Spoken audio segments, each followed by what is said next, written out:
All right, great. So yeah, today is Wednesday, March 31st, the last day of March. We're a quarter of the way through the year. Feels like it's been going pretty fast, but all right, let's jump back a day and look at the challenges from yesterday. So we had three challenges that we wanted you guys to do. Whack-a-mole, which was, I guess, more of an introductory React challenge. We gave you all of the code. We just wanted you to kind of hook it up and get it working. Mad Libs, also we gave you some code, starter code. And then Hangman was, I guess, more of an extended challenge in that we kind of wanted you to create a React app from scratch and create all the components and create a working application that way. So that's actually the challenge I'm going to go over today. So let's get that started. All right, so Hangman, just looking at the pull request, yeah, it doesn't look like many of you guys were able to submit it, which is fine. Again, totally understandable that you guys have a lot of stuff on your hands. If you guys do get to this challenge in the future, it's a pretty good challenge in terms of just creating a basic React app from start to finish. So yeah, I think it'll be good that we go over it since I assume a lot of you didn't quite get to it yesterday. All right, so we'll go through our processes. Gonna fork it.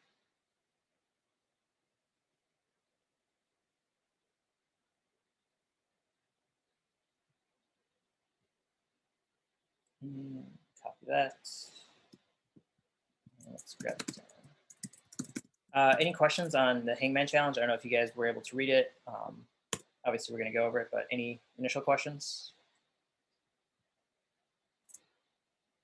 All right, let's get to it then. Code window here.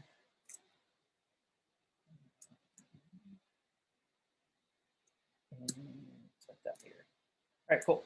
All right, so let's get started. So again, as noted, we didn't provide you with any starter code, so we're going to create this from scratch. So let's go through that motion. Let's just get some audience participation. Dan Manfield, can you tell me how I can start a React app?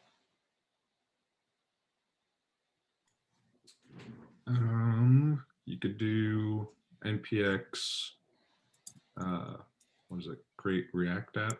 Yep, you got it. Good recall there. So create React app. So one note is if you don't want to have a nested folder, you can just put a period here and it's going to dump it into your current working folder. So in this case, in my Hangman folder, I prefer, again, not having nested folders. So I'm just going to create it in this directory. So instead of specifying an app name, I'm just going to dump it in my current directory. So again, this is going to take maybe a few seconds. There's a lot of files that we need to get for React. So this we could contemplate life right now as all the stuff downloads. I can mention I'm a little sadder today. Michigan, my alma mater, they lost in the tournament. So yeah, they had a good run, but I think there's only 8 teams left now, or maybe a few more. It's to the Final Four. Oh, they're at the Final Four. Okay, so yeah. Yeah, Michigan gets made it to League 8. Who's left, actually? I haven't been following. Is it UCLA and UCLA, Baylor, Gonzaga, and then I don't know. Houston, I think. Houston? Michigan was missing their star player, so they did pretty good without him. Gotcha. All right, cool. Still downloading, but should be installing soon. Definitely takes time. All right, there we go. Oh, we're still going. There's a false success there. Okay, cool. We're ready to go. So I'm just gonna kick up my server. One thing, I don't know if you guys are aware. So the default port for React apps is 3000. If you do want to change the port, one way to do it is configure it in your package.json. So for your scripts start, you could insert port, and then I think I'm going to go with that. So if you do this, the default port, as I said, is 3000. In this case, I'm going to make it 8080. So if I do npm start now, should be at port 8080. So, all right, brings up the page. Let me move this around here. Sorry for all the shuffling right now.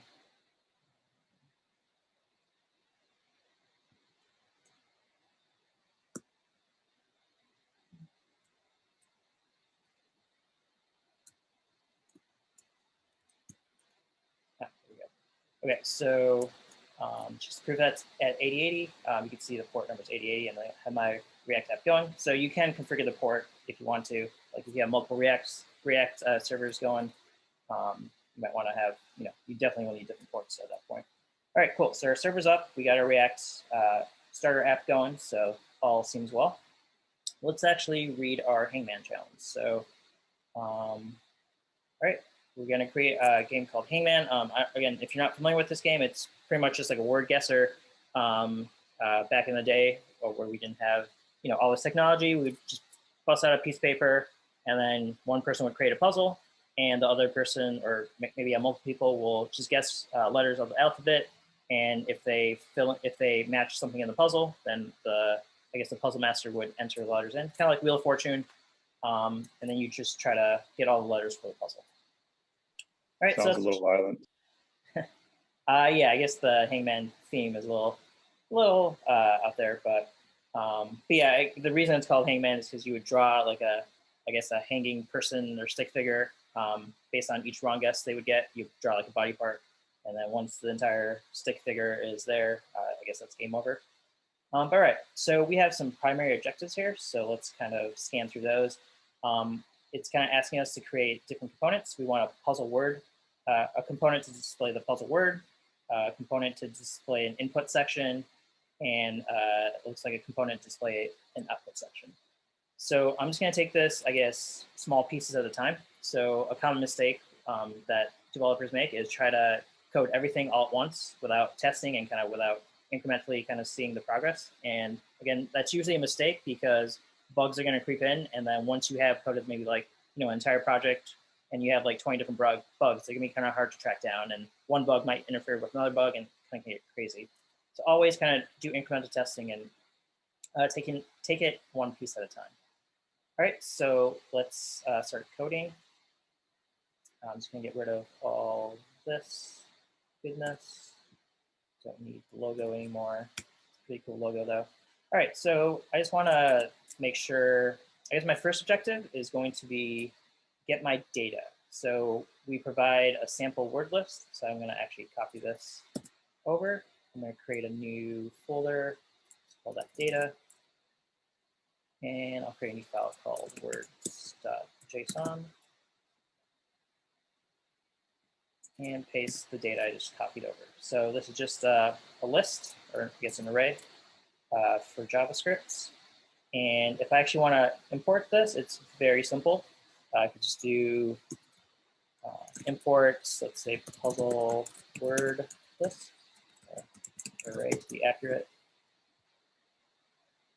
And that'll be from, and I just gotta find where that file is. So it's in/data and words.json. All right, so you could just read the JSON file straight into JavaScript, and this should populate this array with all of these words. And to verify that, let's try to take a random word. So again, we're going to be taking a random word when we start a new game. So let's kind of code that up and see how it goes and create a function externally. Or I guess I could create that internally. Function get new word.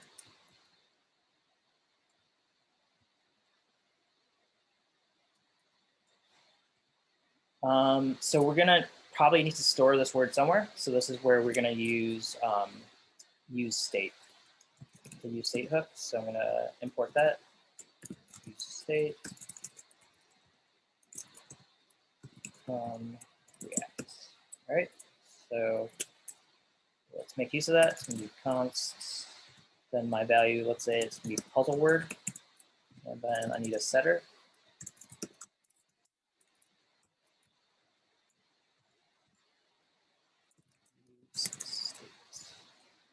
Initial value, I'll just keep that blank.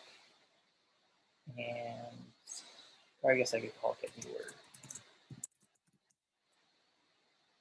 All right, so get new word is basically just gonna take this array, grab a random word from it, and that'll set it to puzzle word. So in this case, let's go about doing that. So we need a random index. So we're just going to use math.random. So math.random gets a random floating point value between 0 and 1. I believe that 1 is not inclusive, but I'm not sure. Hopefully we won't run into issues. And I'll multiply that by the puzzle word array. All right, so this should give us a random value between the index or the length of the word array.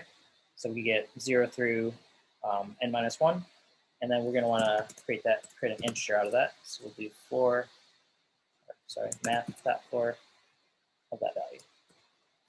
All right, so we get a random index, and then we just want to return puzzle word array with that index. All right, so again, let's just test this out. We don't want to get too far. If we can't read the data file, we're going to run into issues later, so let's just test that out. So I'm just going to put that in an H3 header, and this is just going to be puzzle word.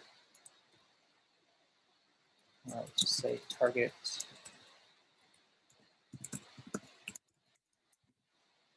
All right, so if all goes well, we should obtain a random value from our array. And then since this is a state value, when this updates, that should re-render and show us the puzzle word.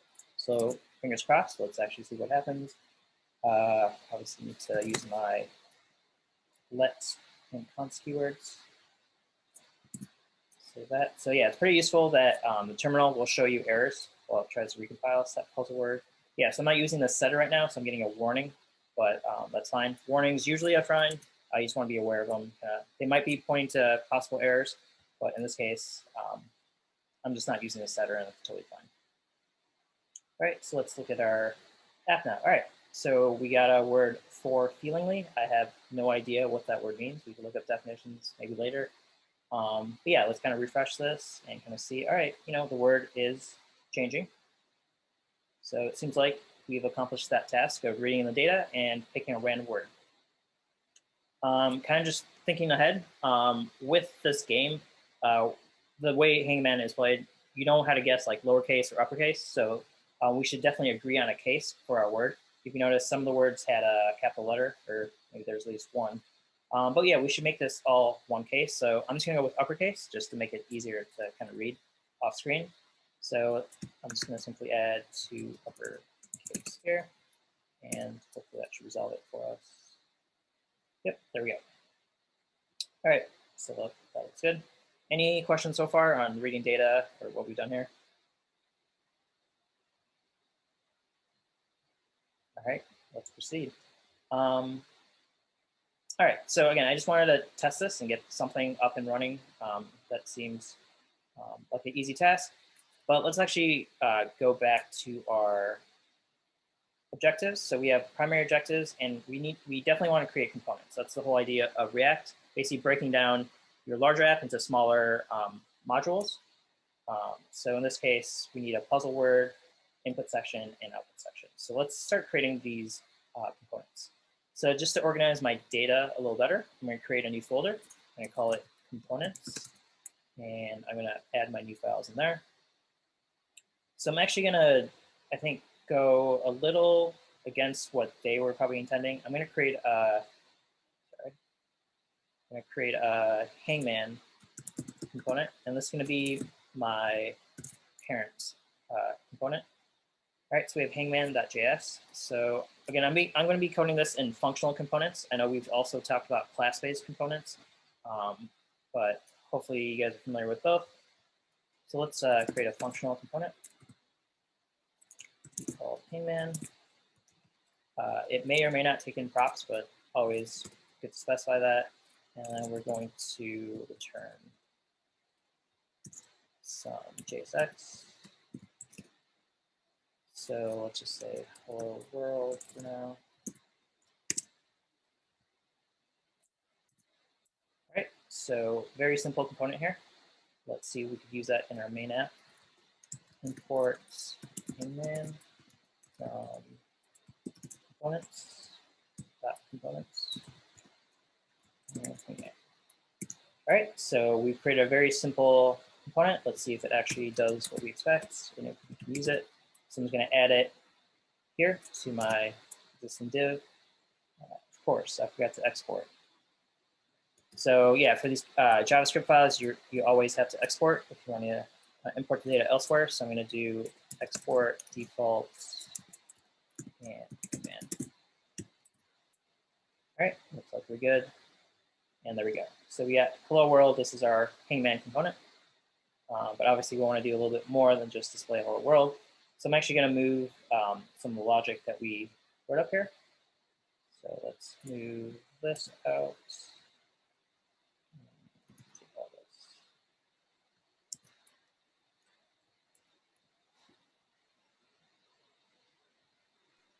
Can I ask what's the benefit for you creating that Hangman component? Great question. Yeah. So, you know, I think you could totally just code the child components in app.js.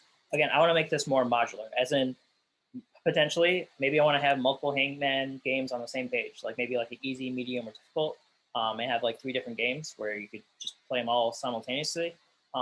Creating a Hangman component just makes it more reusable.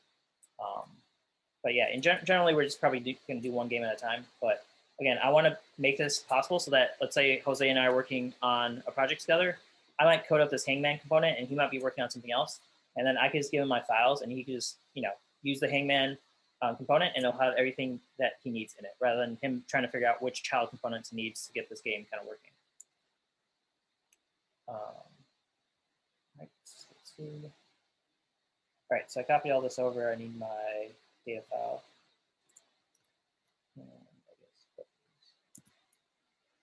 All right, just transport some code from our parent down to this component. We have our get word function. I'm actually going to pull this out. So the reason I'm pulling this out is because every time this re-renders, I don't need to recreate this function. All right, let's go. All right, so there's a lot of moving around stuff. States. All right, so hopefully we didn't break anything. Let's quickly verify that. So I just have my Hangman component here, and that's all I have here. Can't resolve data. Great, because that's a different folder. So, okay, so we're still good. We're still updating and showing different words. All right, great. So let's proceed.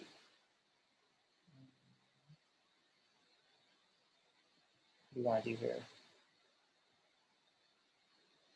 All right, let's create some child components within Hangman. So we talked about we need an input, we need an output, and then we need like a puzzle display. So let's kind of stub those out. So I'm going to keep this target word here. Obviously, we're not going to show that in our end output. But let's create maybe an input guess,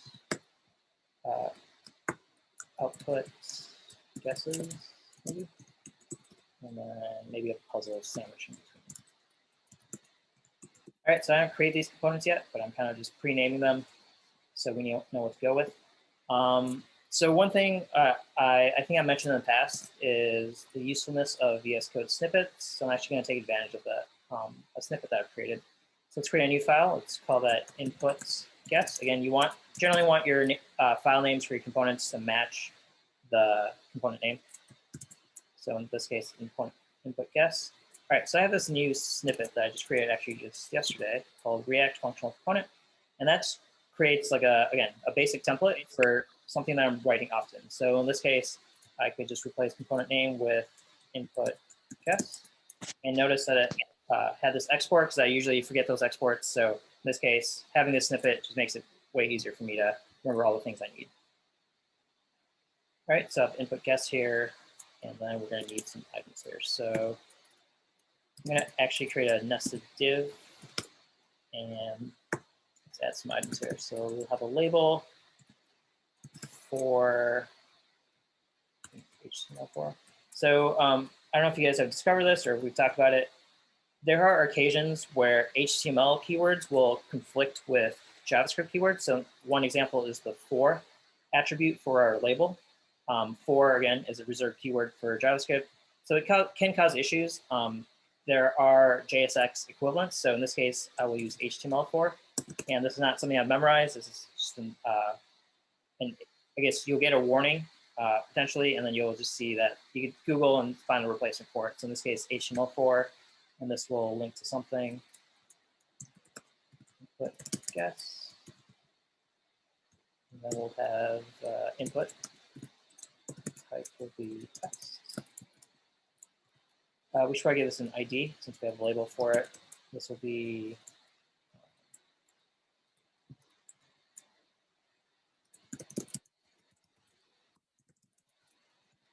guess, and let's have a placeholder.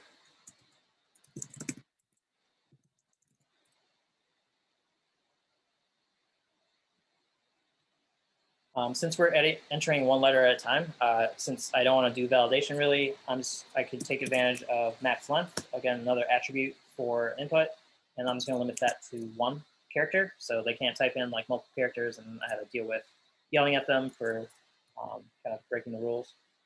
So that should be good. All right, and then let's have a values. I'll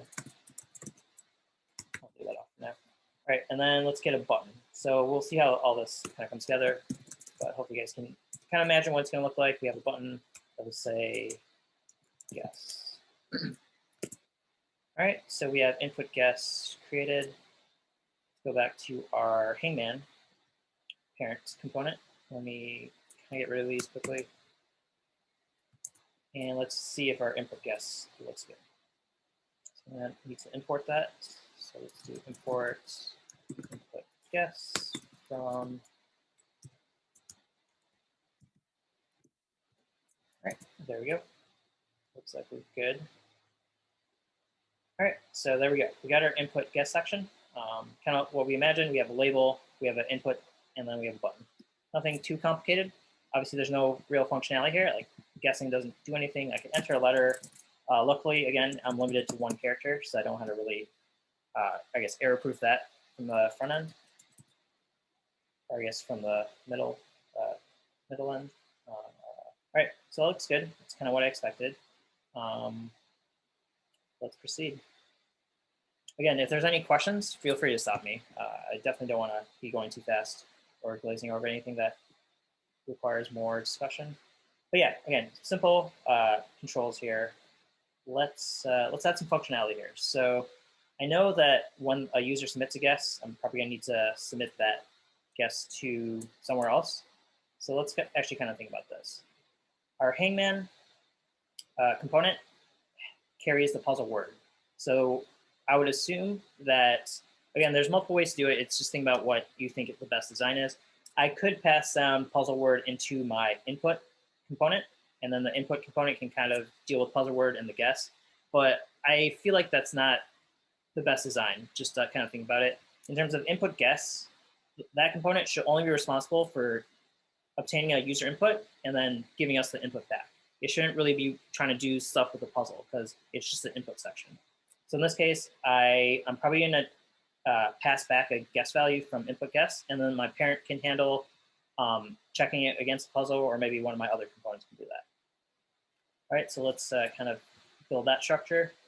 I'm going to have a handler here, and let's call that function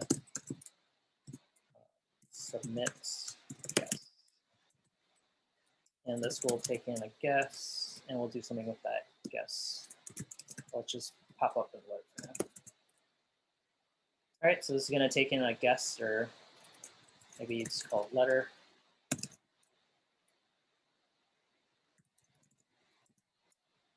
Okay, so now that we have that handler, we can pass it down to our child component. So I'm going to name it the same, call it submit guess, and pass down submit guess. So now my child component can basically call back up to the parent and pass it a value. So this is the default way of kind of communicating from a child back up to the parent.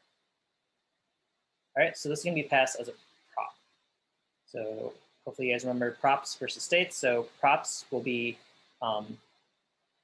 this value that I added, submit guess, will be, I guess, an attribute on props. So if I wanted to use it, I can definitely use it.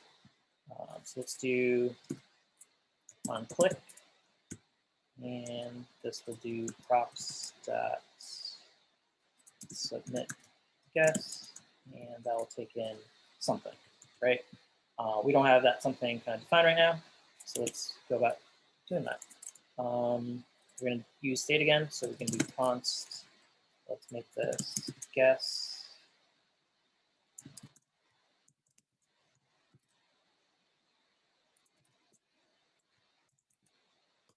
All right, so this is, again, another, I guess, convenient VS Code thing. Notice that I didn't manually import useState, but it kind of knew since I was trying to attempt to use useState here, it automatically imported for me. So kind of just nice that VS Code looks out for you that way.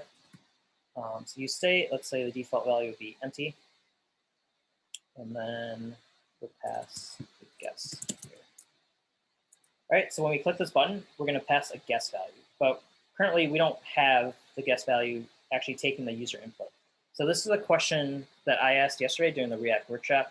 How do you kind of extract that guess value from the input? And there are multiple ways to do that.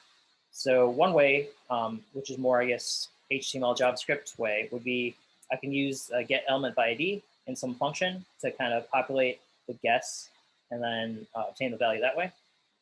But the more React way to do it is basically whenever the user enters anything, you want to store that value as a type. So to do that, there's an onChange handler for inputs, and that's going to call, let's just say, update input, or update guess. All right, so let's create a function for that.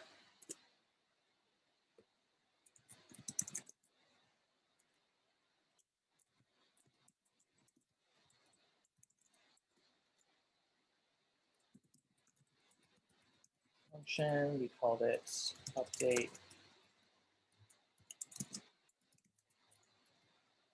And this is going to take in an event. So this onChange, I guess, event will pass an actual event that has some data in it, so we can take advantage of that.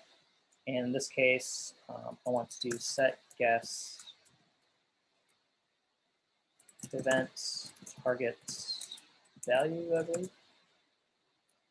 And all right, so this hopefully should be the value, but as always, it's always good to test. So let's throw in an alert here to kind of, let's do console.log. Alerts kind of get annoying. So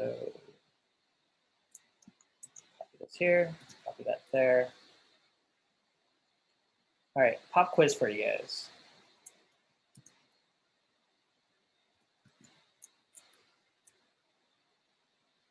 Sorry, pop quiz coming in maybe a minute, so get ready. All right, so basically, whenever we type something in, update guess should be called. We'll pass event, and then I think it's event.target.value should get what we need. All right, and we got an alert from somewhere. Did I throw an alert somewhere? Alert letter. All right, let me comment that out for now. Okay, so let's test this out. So I'm going to bring up my property inspector and give it to my console. Not sure what's down here. All right, so I have some warnings. Again, I'm just going to kind of ignore that. Let's start typing.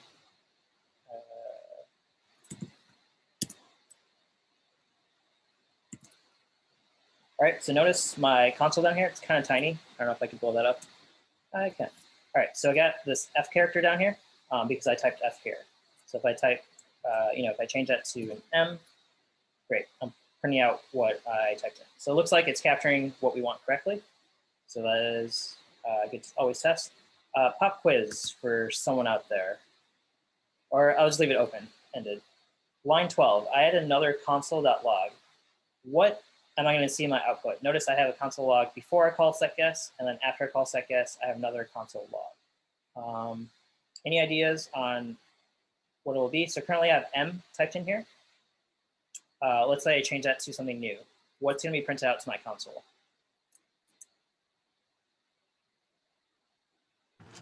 Can you go back to your code? Absolutely, sorry. So basically, I just want to check my value before. I call setGuess, which is my state updater for guess, and then I'm printing out sorry, my apologies. Let's print out guess here. So again, I'm calling set guess, and I want to just see what the value of guess is. So what will this print out?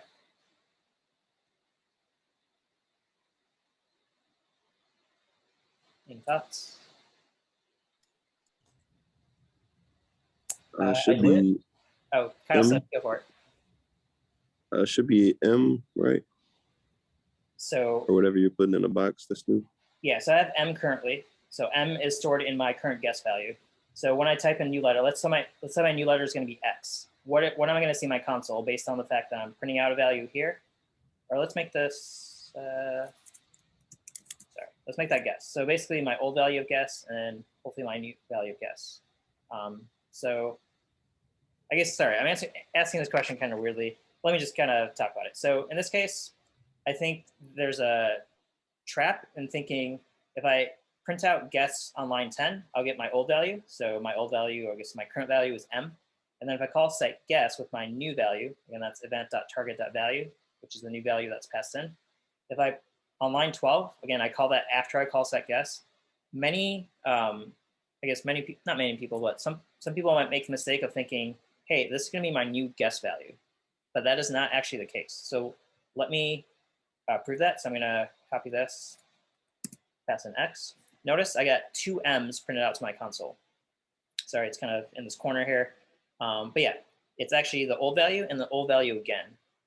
But I am calling set guess here. So why wouldn't my guess be correct here? Anyone know? Is it because set guess is asynchronous? Absolutely. Yep. So you can't, assume that calling set guess is going to automatically update this value. I mean, it will eventually, but it is asynchronous. So you don't know quite when this is going to get that value updated. So since what if you put await before it? What was that? Await? Yeah, if you put await set guess, would it then show the new one? No, await, like the word await space Gotcha. set guess. Is that a function? Well, it just awaits the return. So just delete that line and just put await space in front of set guess. I see. And then you'll need async before upset guess or update guess. Gotcha. Okay, so we're using the await async method. Yeah, so we haven't talked about that, but yeah, that is one way to do it. Another way we could do it is have we could use effect. So whenever this updates, we could then print out console. So let's kind of just go through that. Since we probably will use effects more and more. So use effect, again, is just a hook for functional components. The structure of it is like this. You pass it an anonymous function. In this case, I want to print out console.log guess. But I only want this to fire when guess changes. So if I do it this way, I'll print out my old value on line 15.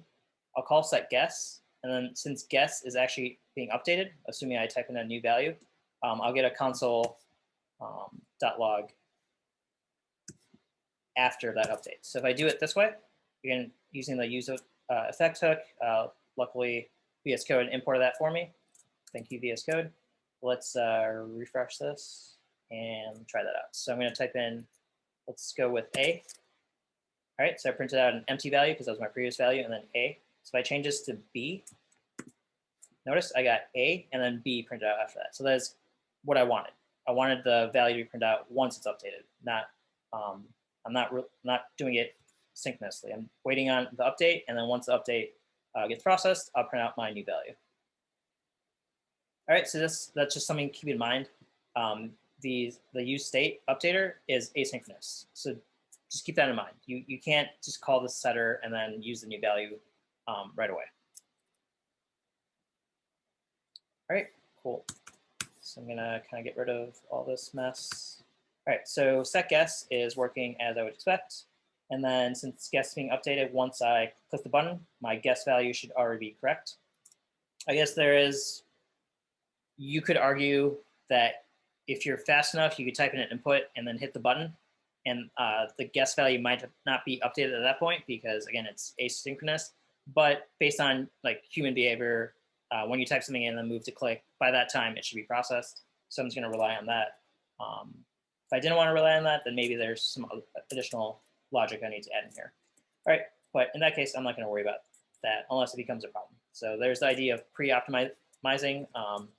Generally bad to kind of worry about rare cases unless they actually creep up. All right, so let's add my alert back in here just to verify that my callback is working. So I'm going to save that. Okey-dokes. Let's type in an A. All right, look, notice my alert. Let's get rid of this console. Has that A value in there. So that is correctly being passed to my parent, and my parent is just showing that in an alert. All right, cool. Let's keep going. All right, so now that my parent is getting this letter, I want to probably do something with that guess. So looking at our requirements, we want to display letters, I guess, incorrect guesses. We want to show those. Or if they're correct guesses, we want to fill in our puzzle. So we want to do something with that letter in either case. If it's correct or incorrect, we still want to use that letter. So yeah, so let's kind of go about doing that. So we have letter. We're going to have, I'm going to create an array. So again, going back to our requirements, if you read that note, last requirement is that our app.js, in this case, it's my Hangman parent component, should only have puzzle and guest letters as properties. So puzzle, in this case, I named puzzle word, and then guest letters is what I'm going to add now. So let's go about doing that. Guest letters, set guest letters, and let's just default that to an empty array. So again, this would be an array of letters, one per guess. So yeah, let's kind of go about doing that. So guest letters dot push. Anyone see an issue with what I'm doing here?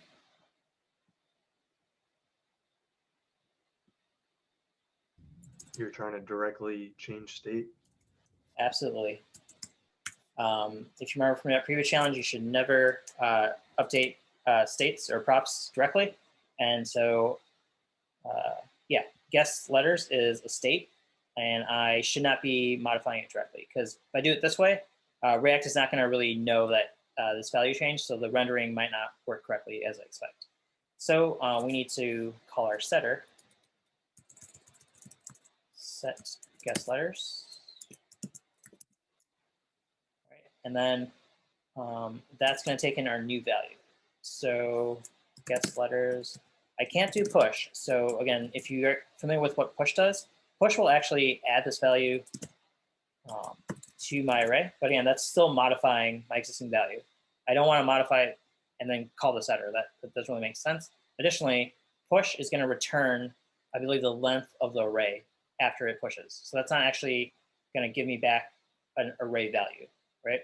So if you're familiar with the concat method, concat will actually take this letter and basically create a brand new array with the existing, my original array, and then adding a letter or item to the very end and creating a brand new array. So this is not actually modifying guest letters. This is creating a brand new array via the concat method.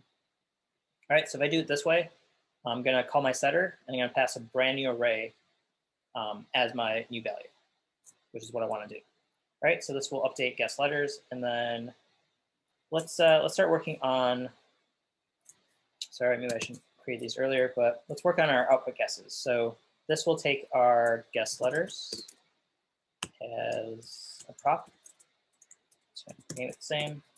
So guest letters, output guesses. So let's create this component here. So to do that, I'm going to create a new file. I'm going to call that output. Hey, Ankur, real quick Go for it. question for you. Isn't another way of doing that to do the spread operator? So it'd be ... letter, comma, or ... guest letters, comma, letter. Absolutely. Yep. Again, as with most things, there's usually more than one way to do things. So that's a great suggestion also. You could do something like this. So this is the spread operator. We haven't used it too extensively, but it's good to know about. It definitely can be handy in certain cases. This will actually just basically break apart this array into individual values. And then I'm adding a new value and then creating a new array from all those values that kind of magically appeared. So again, this will just be translated into like 1, 2, 3 if my array had 1, 2, and 3 in it. All right, so yeah, either way will work. Yeah, let's just go with that way since maybe it's a little more clear what's going on. I like that suggestion. But again, both of these will do what you want. They'll create a new array for you. And that's our objective there. So let me just comment that out so we have both versions. All right, so this should update our guess letters, and then we're going to pass down guess letters to our output guesses. So that's the component I want to create now. I'm going to take advantage of my snippet just to save myself writing time. So basic structure, we have a function, component name, and this should be output guesses. I lost my cursor here. All right, output guesses. Let's print something out. Your guesses. All right, again, we're getting this as props, so we could easily just do props dot guess letters. And if you guys are familiar with the join operator, this will basically convert an array into a single item. In this case, I want to join it with a space between each character. Again, so guess letters will just have a bunch of letters in it. I want to make that into one string so I can just show that in my HTML rendering. All right, let's kind of test this out. Did I get rid of my alert, hopefully? Yes, okay. Let's see if this works. Output guess is not defined, which makes sense because we didn't import it.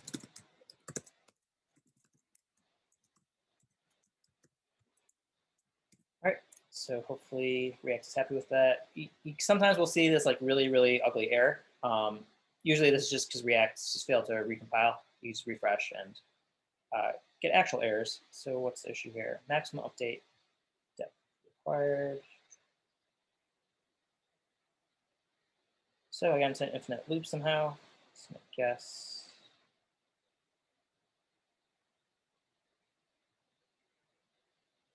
That's curious.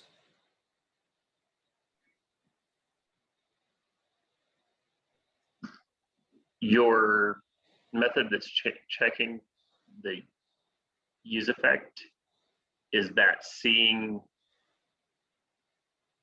something change and then changing it and then causing it to update? No, I think I got rid of use effects. Okay. Yeah, that's all right. We could debug on spot. So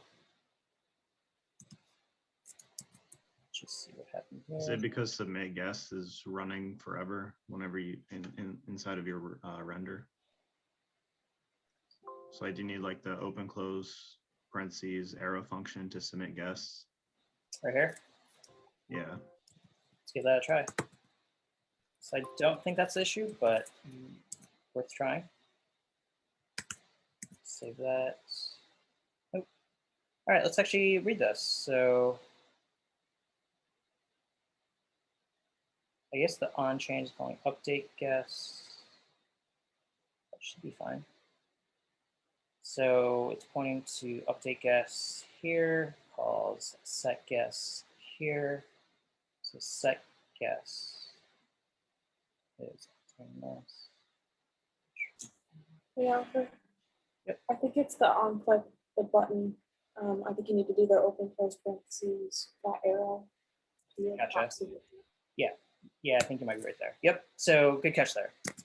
Great point. So right here, we're actually calling a function here, but we don't want to call it like this is invoking the function right away.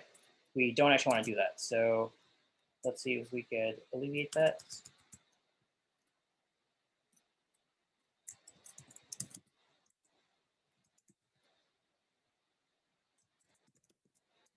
I think that's maybe what we want. Let's see. Yep, that seems to have fixed it. Good catch there. Yeah, so we don't want to invoke this function right on the render. We only want to do it when the onClick action happens. So we use our fat arrow function, pass our guess value, and then handle it when the onClick happens. So hey, Ankur, in your Hangman file, I think you can get rid of on line 26, the input guess. You can get rid of that arrow function right there. Okay, cool. So let's actually test this out. Let's go A. All right, we got object, object. That's not what we want. Output guesses. So we're getting guess letters. We want to join. Let's actually debug and see what happens. So again, I'm a proponent of using VS Code to debug. So let's actually do that. I'm going to hit start debug, launch in Chrome. All the stuff looks correct to me. So go for it. All right, we hit a breakpoint. That seems promising.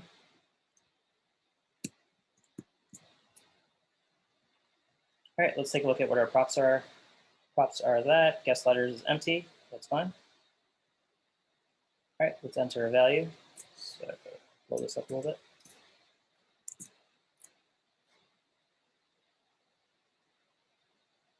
Props, guess letters. All right, this is not what we expected. So guess letters, I see.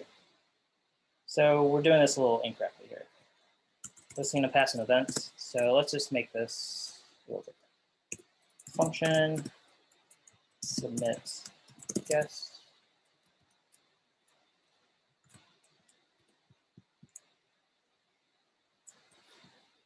Okay, I think that was the issue. I don't want to actually pass the event. I already have guess populated in my function. This parameter is actually the event, not guess. So that was my mistake there. So let's try this again. Refresh. Yeah, okay. I'll take away that breakpoint for now. Let's try A. All right, there we go. So we got an A here. Let's enter a new guess, maybe B. All right, this seems to be working as I would expect. But we probably want to add some, I guess, error handling here. Like with our actual puzzle, we don't want to guess the same thing twice. And if the user does, we should prevent them. Like I guess C here, we don't want to keep updating our guess array because we already guessed C. We don't want to keep adding C each time. All right, so let's take care of that, and then we'll take a quick break after that. So yeah, let's add some user protection here. So we have our, let's see, inputs here. Yeah, so let's handle this in our Hangman. Let's take our letter and check if it's in our array already. So if we do if guessed letters includes letter, let's actually use an alert. Those are annoying, but we want to annoy the user. So we'll just pop an alert says you already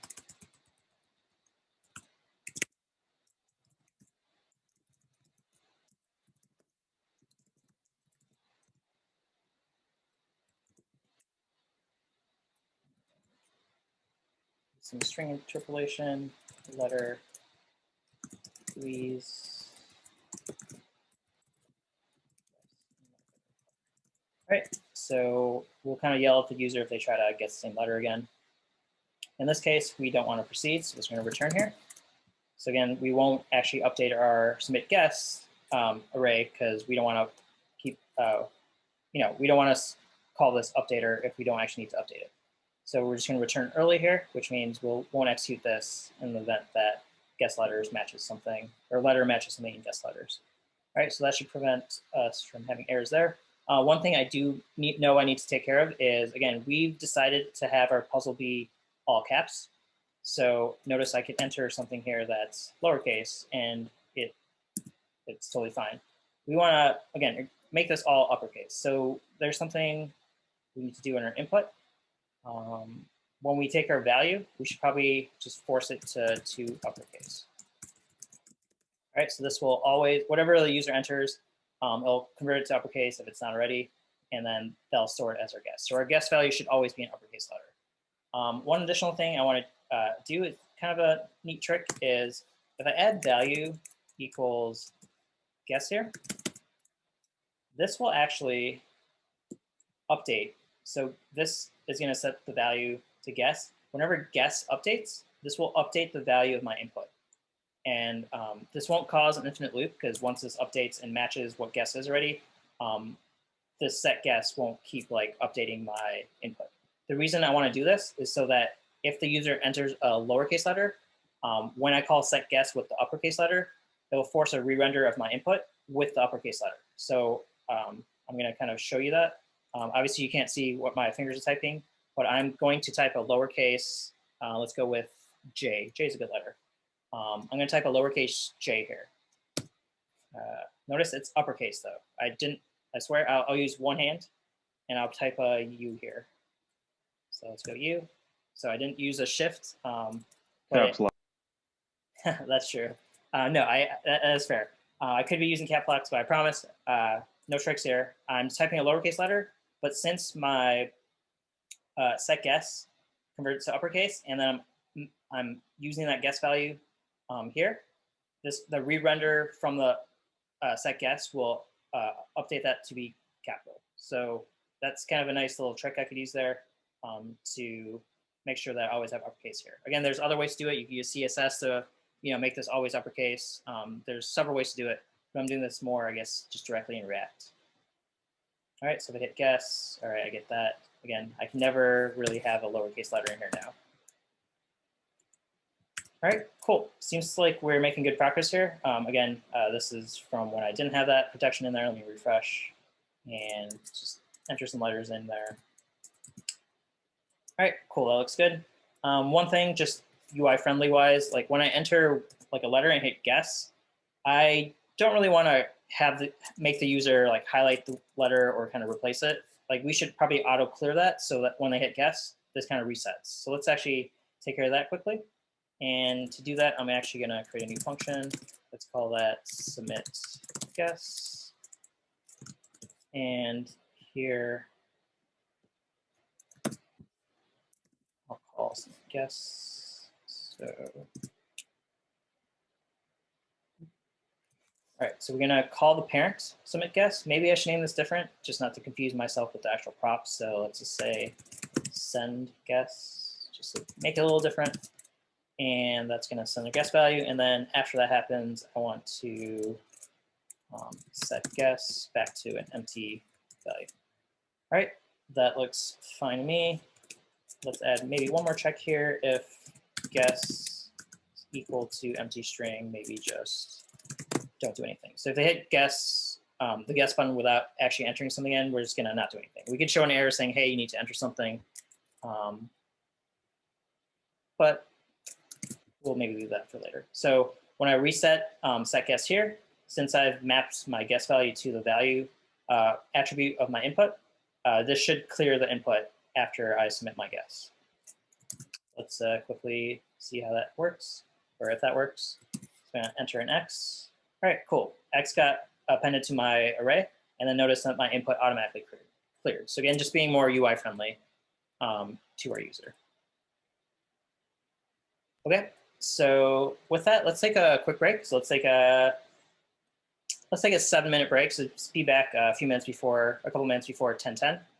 We do have a lot more to go through. So, all right, yeah, let's take a quick break.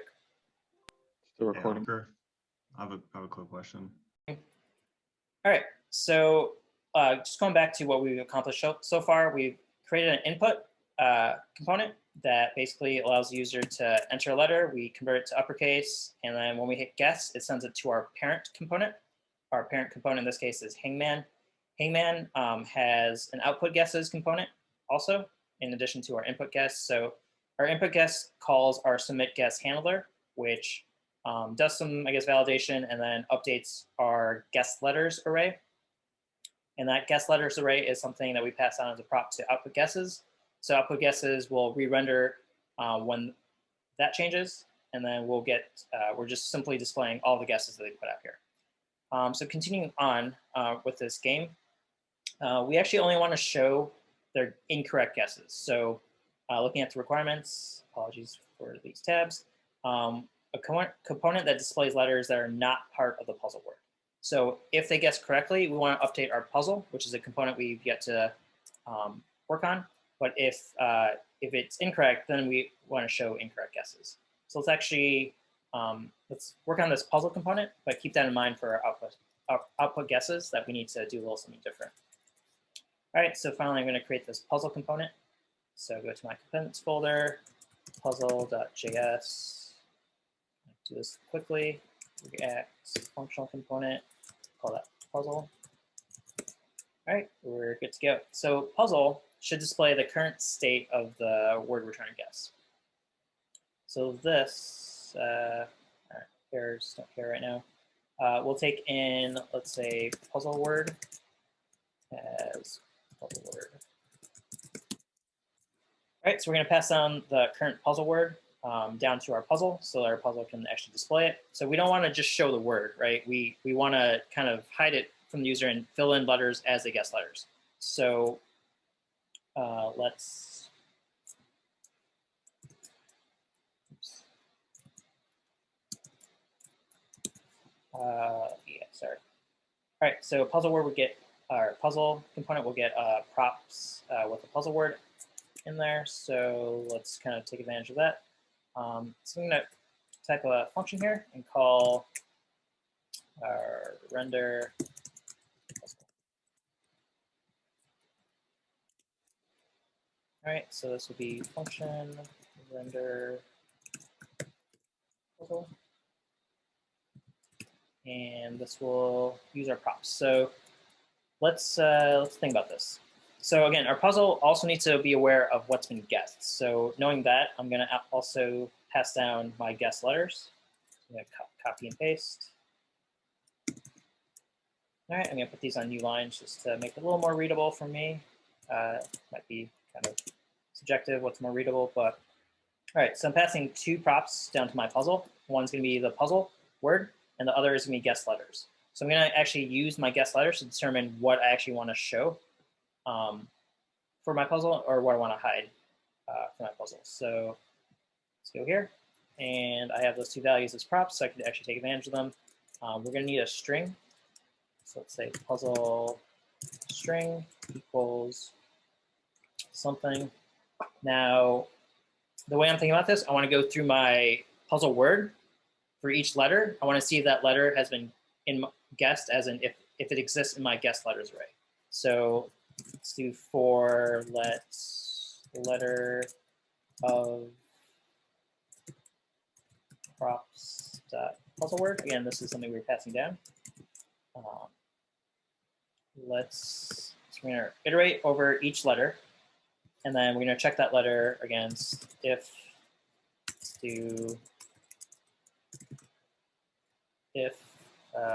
props dot guess letters. Again, that's another item we're passing down, includes our letter. Then we want to, let's actually make this an array. So I'm going to make this puzzle array. And then in that case, I'll push it onto my array. All right, so if the letter has been guessed, again, we're iterating through our puzzle word, so all these letters are valid. If it's been guessed, then we want to actually show it in our puzzle. Otherwise, let's show an underscore. So we're just going to like puzzle array dot push underscore. All right. If I wanted to actually clean this up a bit, I'm going to take advantage of a ternary operator just to give something different. Again, this totally works. We have an if else, but I think this is a good case for a ternary operator. Again, if you've not used this or not too familiar with it, definitely can be handy. So I'm going to create a let exists. I'm going to set that to the return value of includes. And then when I push, so I'm pushing in both cases, I'm going to check the value of exists, question mark. So if exists is true, it's going to use the question mark part of this, or it'll use, or if exists is false, they'll use whatever's after the colon. So in this case, it would be an underscore, not a hyphen, underscore. All right, so in this case, if exists equals true, sorry, extra parentheses. If exists is true, we'll actually append our letter. If not, then we'll append an underscore. All right, so got that. And then finally, we're going to return our puzzle array. We're going to use a join to convert that into a single string. And we're going to have a space between each item. All right, let's put this between a paragraph tag.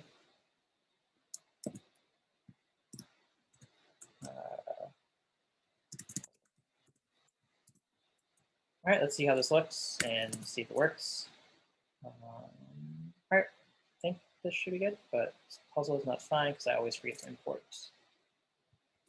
Import puzzle from puzzle. All right, puzzle array is not defined. Okay, I got some errors here.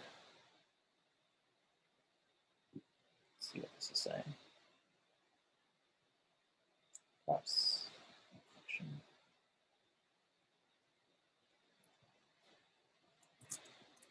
Includes is what I wanted. All right, there we go. Sorry, I had a typo. I wanted dot includes with an S, not dot include. All right, so it looks like we're up and running. Great, so we got this nice puzzle. Kind of makes sense that we have underscores, meaning we got to fill in these letters. So let's start guessing. So again, we know where our target word is. Let's guess something that is in our puzzle. So let's guess a nice letter T. Let's go with T to start off. So I'm gonna guess T. Guess. All right, great. Notice it filled it in. Again, this is from our rendering. If we match something in our guess array with our puzzle word, then we're actually going to show it. So that's how that T popped in there. Let's try a letter that has multiple instances. So in this case, N. There's multiple N's. Let's try that. Great. So notice we filled in all the N's in our puzzle. Let's guess something that's not in our puzzle. So let's try X. All right. So yep, nothing updated in our puzzle, which is what we want, because we didn't hit anything in our target word, so we have nothing else to show here. Our guesses, though, got appended with an X. So from our earlier discussion, we only want to show incorrect guesses because our correct guesses are being put into our actual puzzle. So let's update our output so that we only show incorrect guesses as opposed to all guesses. All right, well, let's go about doing that. So it's going to go to my output guesses component. I'm not sure what all this error text is. Oh, that's my debug. Gotcha. All right, so output guesses, again, we're just taking the guess letters array and displaying it. But let's actually add some logic here. So I'm going to add a new function. Let's call that function show incorrect guesses. And again, since I actually need to verify if a guess is incorrect, I know I'm going to need the puzzle word passed down to this component. So I'm gonna copy this and pass it down to my output guesses. I mean, I could, again, handle this a different way. I could theoretically, in my Hangman component, I could actually do that logic here. Like I could check if guess letters is in, or all the guess letters, and check that against puzzle word, and then maybe populate like a new array called incorrect guesses and pass that down to my output. But in this case, I'd rather have my output do that logic for me. All right, so I have a function that's going to take advantage of our props. So let's go about doing that. Let's create a correct guesses. It's going to be a new array, and this will be, I'm going to use my props here, and this will use our array function. So there's a filter function. This will basically go through each element in my array, and then I could append it to a new array based on some conditions. So this will be letter, the arrow function, and I just need to return a true or false, indicating if I want this value to be appended to my new array. So in this case, I'm going to do props dot what is it? Puzzle word. It contains. I always forget. So string JavaScript contains includes. All right, it's the same as array. Okay. Includes letter. All right, so if my puzzle word has that letter, I actually don't want to have that in incorrect guesses. So I'm just gonna add an exclamation, which is gonna negate that value, and return incorrect guesses. All right, so let's see what happens here. So in this case, I want to show incorrect guesses.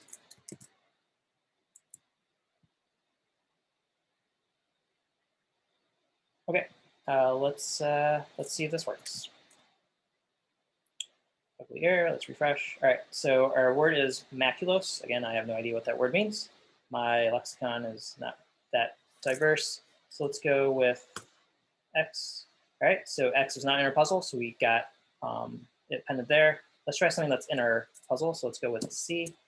All right, great. So our puzzle updated, but our guesses did not update, and that's what we wanted. We only want to show incorrect guesses here. So let's actually make that clear that your incorrect guesses.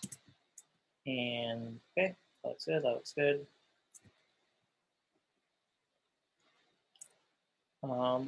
Another way, maybe a better way to do this, let's actually use state here. So I'm going to do const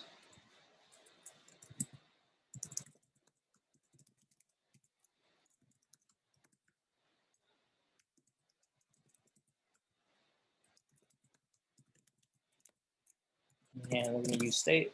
So state, and this will be an empty array. For whatever reason, it didn't actually import it for me. Use state. That's going to be from React. Okay, so we have use state, empty array. So another way we do this is take advantage of state. So we could do set incorrect guesses, new incorrect guesses. Oops. And then this can just be incorrect guesses that join. All right, so just another way to do it using state. So we have incorrect guesses, we update it, and then we'll re-render when that update happens. Let's see if this works. Hopefully it didn't break anything. Okay, your incorrect guesses. Oh, that actually cleared my values. What did I do wrong here? Let's refresh.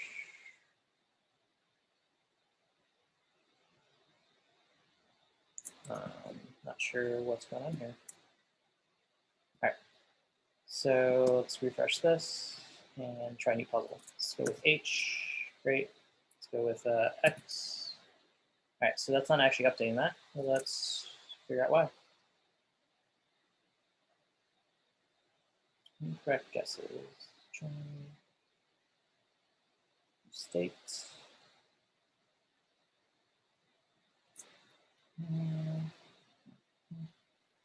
Yeah, I'm actually not sure why that's not updating. You aren't actually calling that show incorrect guesses anywhere, right? Oh, right. You are right. So, yeah, you're right. So maybe we should do that the other way. My bad there. Get rid of all this. That was a bad detour. Go away, go away, go away, go away.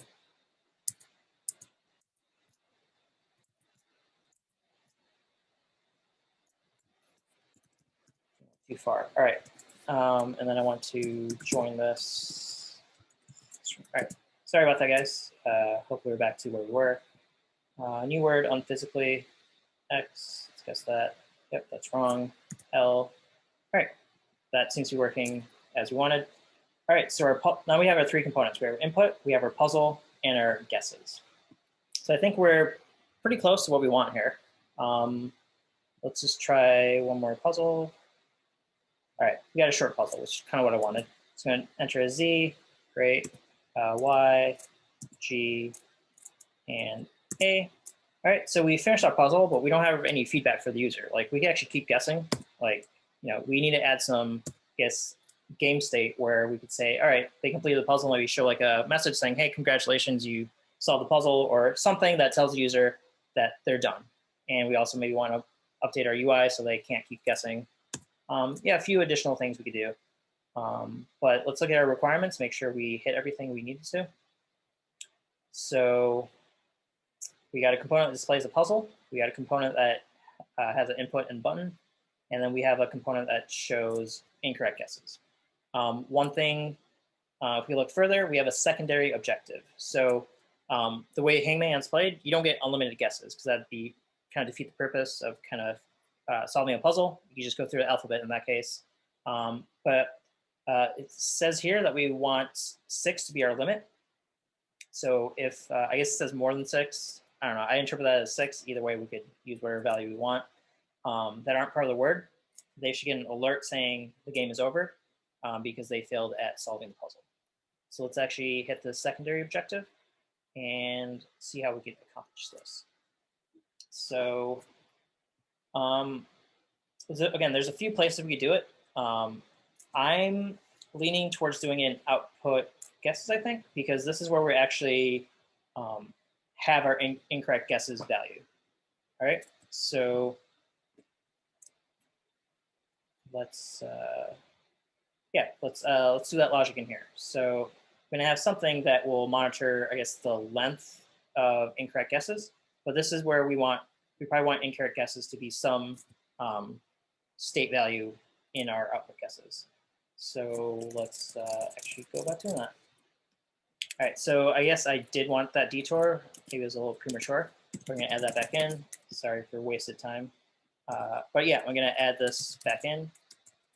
Const incorrect guesses and set incorrect guesses. I wish I could just rewind and go back to where I was before, but pretty easy to add that in. Use state, and this would be that, and I gotta import it. Import use state from React. All right, cool. So we have our states. So I'm actually gonna do what I did before, but this is where I'm gonna also use effects. So updates. All right, so we're calling our function, and then we're showing our value there. So with updates, and then go use effects. Did it update? Yep, so I got that update there. I'm not sure what dictates the updating or not. Use effect will do some logic for us, and this logic will happen when incorrect guesses updates. Now, I want to mention a note here. There is some additional consideration you need to factor in when you're using non-primitive types. So in this case, incorrect guesses is an array. It's not a simple value like a bool or an integer. So it's not a primitive type. When React, or I guess this use effects function, is going to check incorrect guesses to see if it's changed, we're actually going to have a bit of an issue, because each time we update incorrect guesses, if we're using the set incorrect guess updater, we're going to actually give it a new array. So it's not actually going to be able to detect correctly if the value changed. Like if we had an old array and then created a new array that was exactly the same as the original, and then pass that to our updater, it's actually going to think that those are two different values, as in that it needs to process an update. That's because it doesn't do a deep equals check. It basically checks if it's the same object that's being passed in here. There are ways around that, but in this case, it's not a concern for me, because I know I'm only going to be updating incorrect guesses when I get a new value. All right, so just something to keep in mind. One way I've seen to alleviate that is you could actually use JSON.stringify to convert the array into a string here. And so that each time this use effect is checking for a change, we'll actually compare the string value of an array, so that if you have two different arrays but they have the same contents, they'll be equivalent. But in this case, I'm not going to go about doing that. So use effects. So whenever incorrect guesses changes, I want to maybe check the length. So if incorrect guesses is greater equal to 6, I guess the requirement's greater than 6. Either way, we want to do something like change game to game over. All right, so that's something we're going to want to do there. We're not actually updating using this updater, so let's change our code to do that.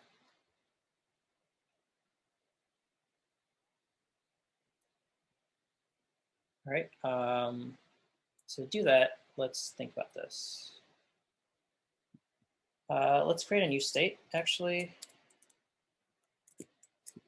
just to be more descriptive for our user. So I'm going to add a new paragraph section here and say you have some number counts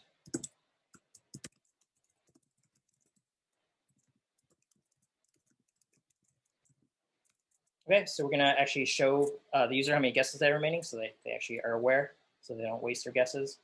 So I need a count value. So let's create another state. So we'll do count const.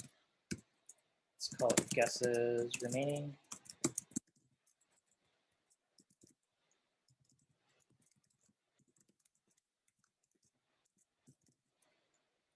And this will just be an integer state. Let's I'm gonna hard The first code. one says guessed, and the second one says guesses.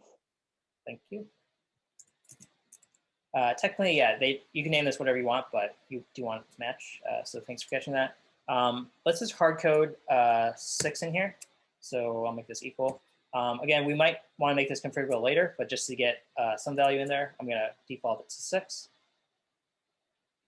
Guesses, sorry, that's what I wanted. Guesses remaining, and then this will show guesses remaining. All right. So we want to update that when incorrect guesses changes. So let's go back doing that. So guesses remaining wrong. Did I? Guesses Down. Go down. right here. Right there. Yep. Thank you. Always appreciate the extra set of eyes. I guess we could just show the length here, or do some subtraction. So we could just do, initial guesses minus the length of our incorrect guesses. But in this case, I want to have a separate value, just make it a little easier for me. So, all right. So whenever our incorrect guesses array updates, we want to update our guesses remaining. So this is what we're going to do here. So guesses remaining will be, set guesses remaining. And that'll be equal to 6 minus our incorrect guesses array. I guess we could also decrement it, but might as well be a little more precise. So we'll do length here. We don't need this check right now. All right, so whenever we change our incorrect guesses, we're going to update our guesses remaining and make that equal to 6 minus the length of incorrect guesses. Again, 6 is just our hard-coded value. Normally, you don't want to have hard-coded values in there, but we'll just go with this. So let's have another use effect. Again, you can have as many use effects as you want.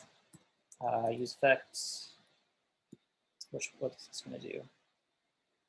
All right, use effect will be this, and then this will do something like if remaining guesses remaining equals 0, game over. So we're going to add some logic here eventually. We'll just stuff that in right now.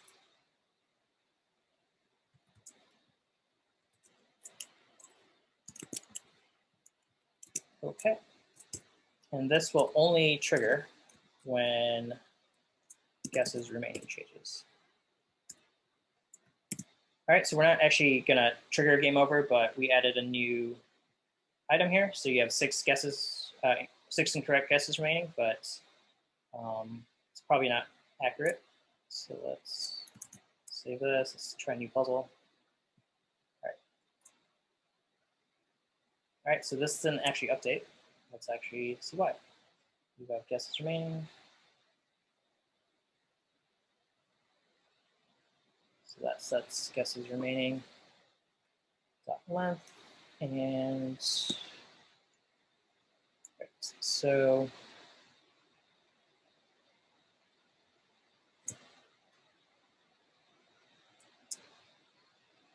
okay, so this is where I actually wanted to use, what was it, included or incorrect guesses that join. All right, so I'm actually going to add a new use effect. Again, your code can kind of get ugly when you have other use effects, but sometimes they're needed.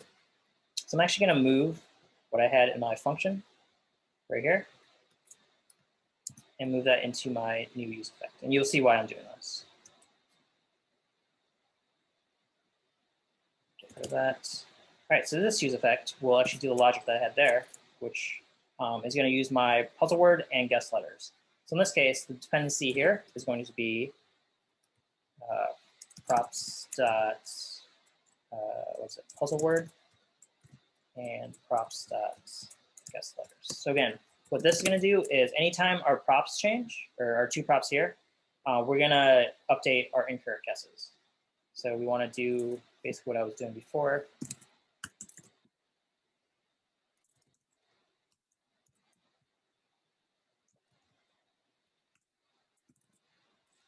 All right, so this use effect will trigger whenever our props change. And then in my render, I'm just going to use the join method on incorrect guesses. All right, so let's actually see if this works as expected. Totally might not. Naming issues. Okay, so again, this will update, or this will trigger anytime my props change. But I have some other items, so this can kind of chain. Like when I update set incorrect guesses, once that actually updates, I'm gonna go forward and update my guesses remaining, and that's gonna trigger this use effect, which will check if guesses remaining is 0, then we'll trigger a game over condition. Again, this guesses remaining state, or definitely can, I don't need it. I could probably do that with a simple subtraction here and do this check here. So maybe a little extraneous there. Apologies if that's a little confusing. All right, so this is updating correctly now. Let's go to Y. All right, so this is counting down. Let's get a correct guess in there. So let's go with N. Okay, so this populated. Our incorrect guesses counter is still at 4, so we're good there. Yeah, so it seems to be working, again, kind of like we expect it to. This counts down because we got another incorrect guess. And all right, so let's handle the game over situation. So again, per our requirements, if someone guesses more than 6 letters that aren't part of the word, have an alert displaying that game is over. In this case, I'm doing greater or equal to 6 via this. Again, it's hard coded, so not really good design here. This should be configurable, or at least some variable. But yeah, okay, so what do I want to do here? Game over. So let's maybe show an alert saying game over, you lose. If writing in caps to demoralize the game player for losing. Maybe want to show like, I probably need this to be in string. You probably want to show what the actual word was. So the target word was, and since we have puzzle in here, we could be props dot puzzle word.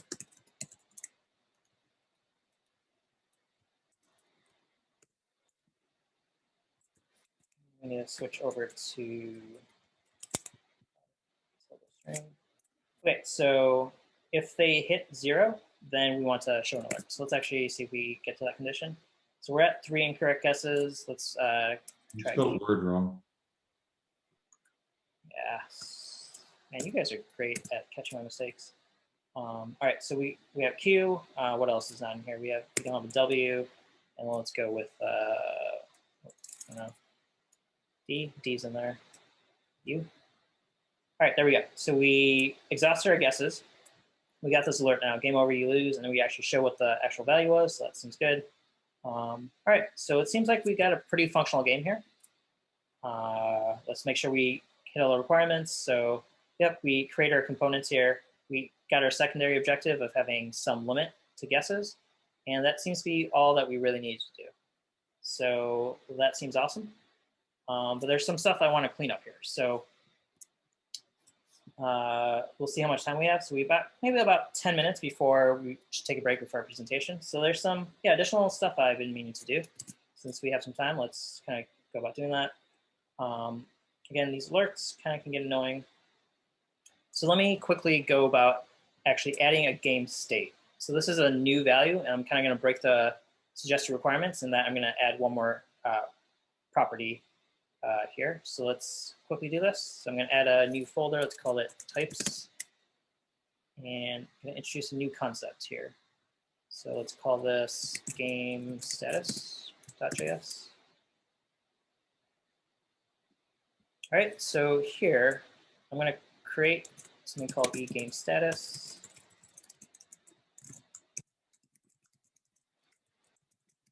And apologies if this is not the best naming convention. This E stands for enum. This is something I carried over from C++.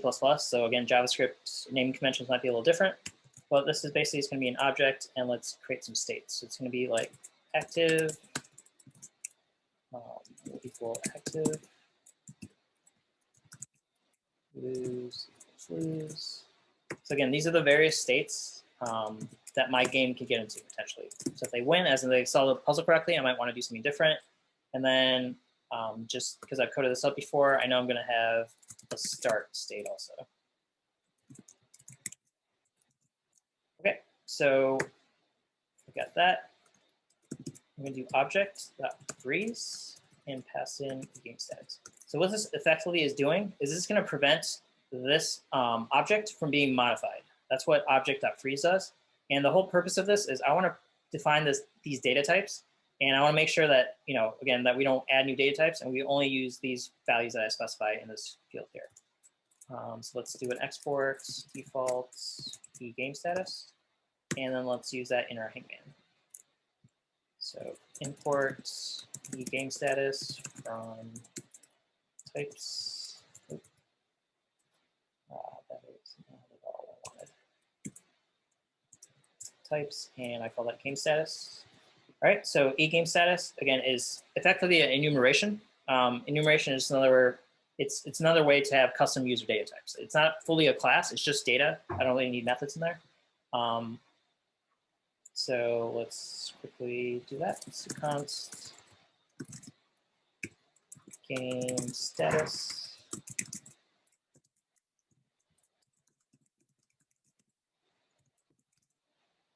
All right, so if I actually want to use state, have a default value, eGame status, and then I have all these values. So when I do, let's make the default be start. Sure, start. So notice, again, when I did the dot operator, I get these values predefined. This makes the code easier to read. I could just have this be strings, but again, that one problem with strings is that I'm not limited to the predefined values that I created in my types here, right? So if I just use strings to track my game status, one, I could have a typo, and that, obviously I make a lot of typos, so that's, that's not good. Or I could just have a made up state like, pending, that doesn't really mean anything within my game. So I want to kind of control what states I could have within my game through this enumeration. All right. Is there a question? Why not just do a const on your game states and not a let, so that you wouldn't have to do object.freeze? You mean like this? So this const means that this object you can modify the items in the object, but you can't replace this object with a new object. Okay. Yeah, so if I made this const, I would still be able to add new values if I wanted to. But I couldn't replace my eGame status with a brand new object, is what the const would protect me from. But yeah, I could keep this const here, doesn't matter. But this freeze is actually what I want, so that this protects this from being modified. All right, let me go back to my Hangman. Running out short on time, so I'm actually gonna, let's just say we have this game status, I might use it, but the key thing I wanted to do was, let's go back to my, where was it? Oh, it's right here, okay. So get new word, we have our words kind of hard-coded in our data here, right? There's not that many words here, and they're not that interesting. We probably want more words than this, because these words can get stale. If you play this game enough times, you'll know which words exist. So actually, let's try to incorporate an API to get new words. So I'm actually going to Google this. Let's go to free random word API. All right, so I get a bunch of results. So you kind of see what APIs exist out there. Since I've done my research before, someone actually just created a random word API, and they're hosting on a Heroku, and this is something we're going to use in the future. If you're not aware of it, Heroku just kind of can host Django apps for us. So kind of looking at what they have here, seems pretty straightforward to use. If I want to get a word, I could get multiple words. So in this case, like I can specify how many words I want to get. I'm not sure what the upper limit is, but in this case, I'm just going to call this API each time I want one word. It's, again, you can argue maybe that's inefficient, as in you might want to just collect all the words up front. But since we're only doing one word at a time, I'm going to do that. So let's actually see what the data looks like. So if I do, actually go to that path. All right, notice I have one word here. In this case, it's novelties. Let's refresh. All right, now it's underproofed. If we wanted to use their API as suggested, let's go with 10. All right, so if we do specify a number, it'll give us that many words back. And these are random words. Again, I'm not sure what their source is, but that's kind of the magic of the API. They're doing the work for us. We kind of trust they're delivering the type of data that we need, and then we just consume the data. All right, so again, in this case, I'm just going to use word without a number specified, and that seems to give me only one word. All right, so let's actually try to incorporate this in the few minutes that we have remaining. Let's go to, all right. So again, I'm not going to be using this puzzle word array, ideally. I want to use an API call. So this is where, again, use effects will come into play. So, oops, this should be updates. Let's do a use effects. And use effects will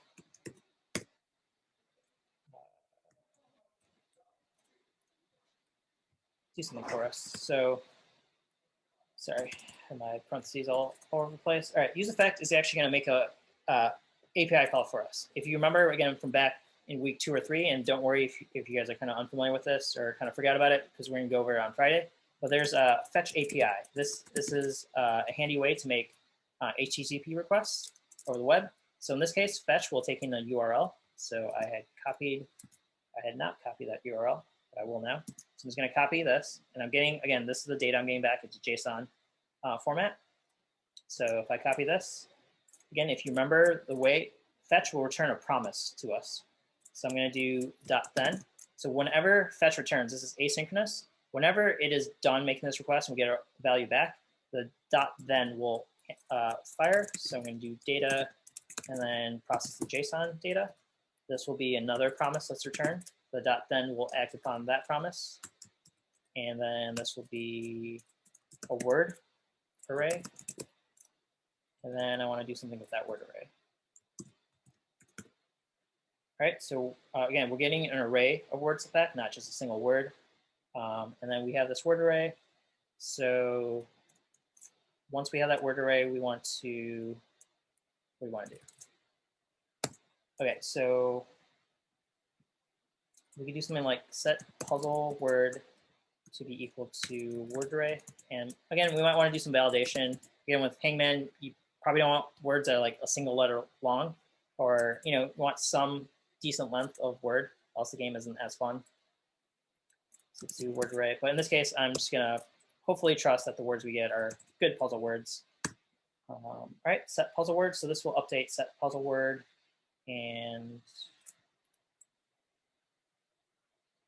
this will inspect game status. Sorry, game status. All right, so I'm not fully using this game status value that I created, but whenever that game status updates, let's say if game status equals game status dot start, then I want to do this fetch.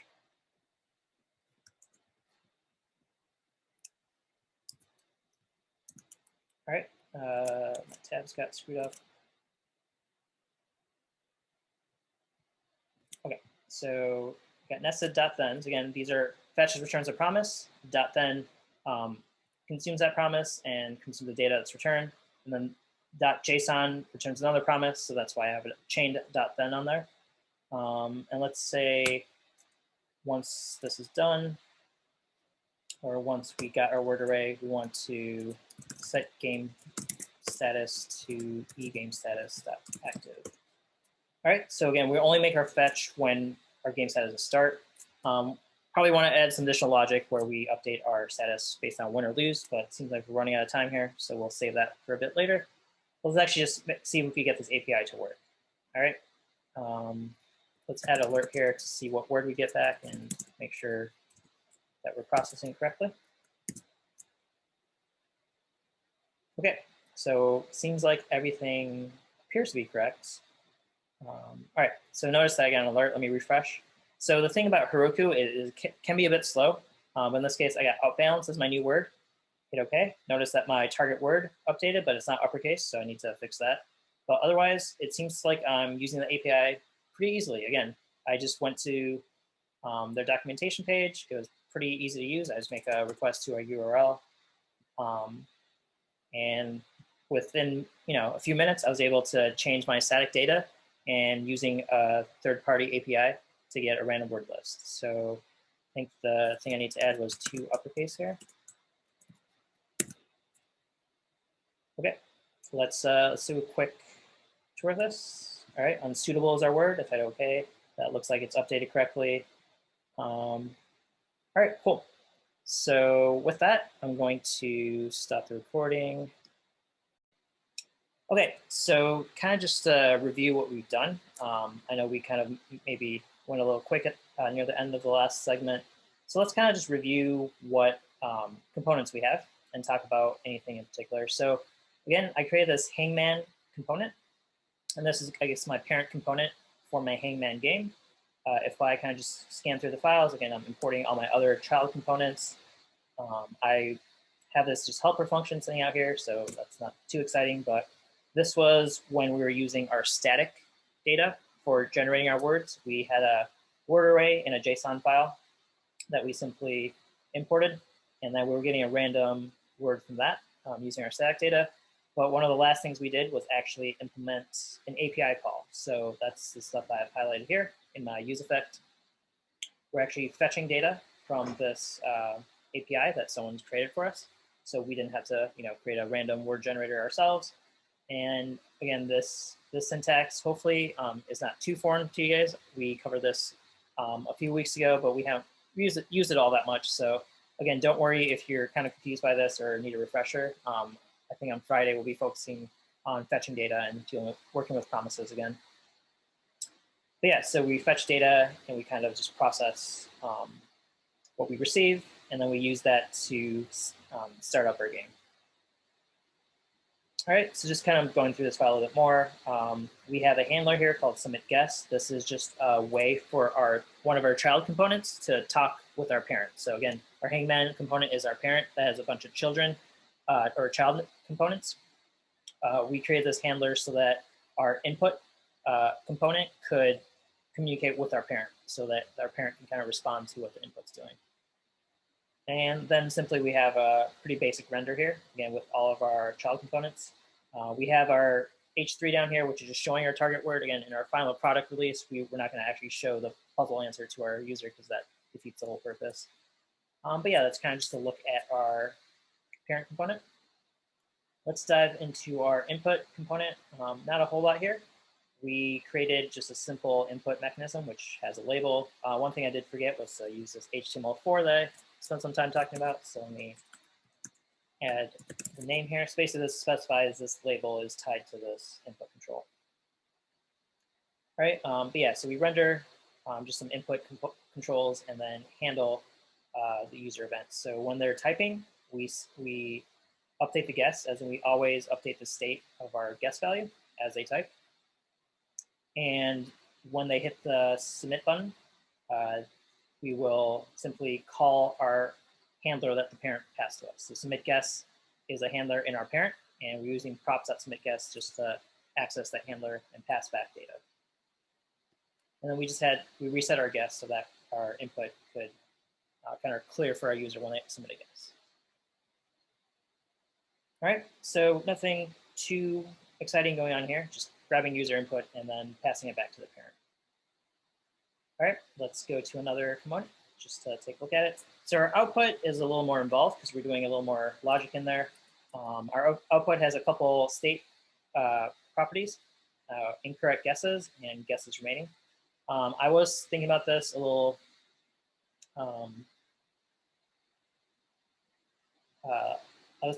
later. I feel like guesses remaining is probably not needed. Again, we could compute that with our incorrect guesses size.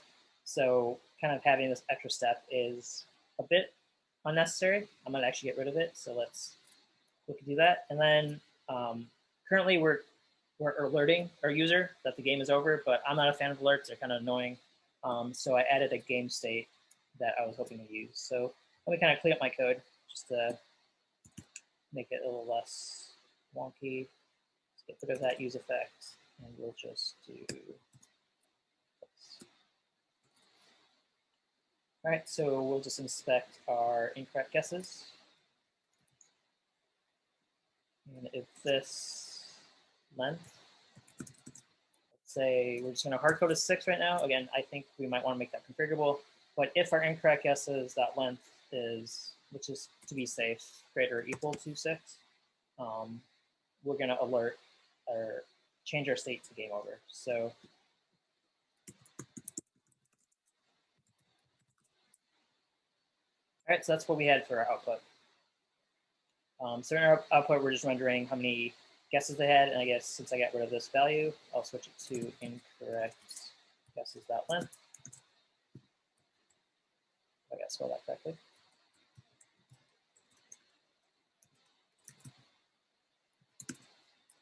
Okay, so yeah, that's our output. Again, we're just showing incorrect guesses here, and we're determining that by inspecting our target puzzle or our target letters, and then seeing if the input guesses match or don't match, I guess in this case, the puzzle. All right, finally we go to our puzzle component. This, excuse me, is not anything too crazy. Simply, we're just showing our puzzle, but depending on if they've guessed a letter, we'll show the letter. If they've yet to guess a letter in the puzzle, we'll show an underscore, signifying that they still have letters missing from the puzzle. So that's what the logic here is doing. We're basically iterating through our puzzle and just determining kind of what I talked about. All right, so that was a review of all the components we've created and kind of how they all work together. Any questions on what we've done so far?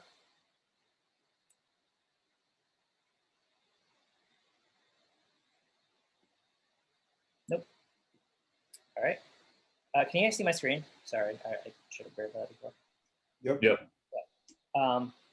All right, good. So let's just go back to our web page. Again, this is kind of what we have. Again, not really too visually appealing. That's where CSS will come into play. So maybe we could kind of touch this up. I have some CSS coded already, so I'm not going to waste too much of your time doing CSS. But again, I always enjoy the CSS, like the designing part. So hopefully you guys, when you guys do this challenge, will get some a better looking output than this pretty unattractive Hangman game. All right, so one thing I wanted to add on, let's verify that I didn't break anything because I did change a few things. Let me refresh. Okay, medicals is our word. All right, looks like that updated correctly. So let's see if we could do this. Yeah, it seems to be working correctly. I don't think I broke anything. Oh, this is counting up, which is not what I wanted. So that is my bad. Let me quickly fix that. So here we want to do 6 minus incorrect guesses, that one. All right, I think I should have fixed it. So let's go with the Z. All right, good. We're counting down now. So again, I just got rid of that extraneous state value that I didn't really need. It was not really helping me too much. All right, so let me go back to my main component, which is Hangman. If you recall, one of the last things I did was added this game status enumeration. So I put that in a types file. We talked about freezing an object. I actually posted an article in our November questions chat. If you're interested in learning more about kind of what this does, there's also 2 other types of data protection.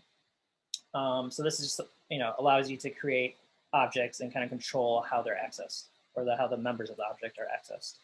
But just to review, this freeze effectively makes it so that this object I've created is unchangeable or unmutable. The values within it are also protected. You can't change these. They're read-only, effectively, because I've froze them or called object.freeze them on this object.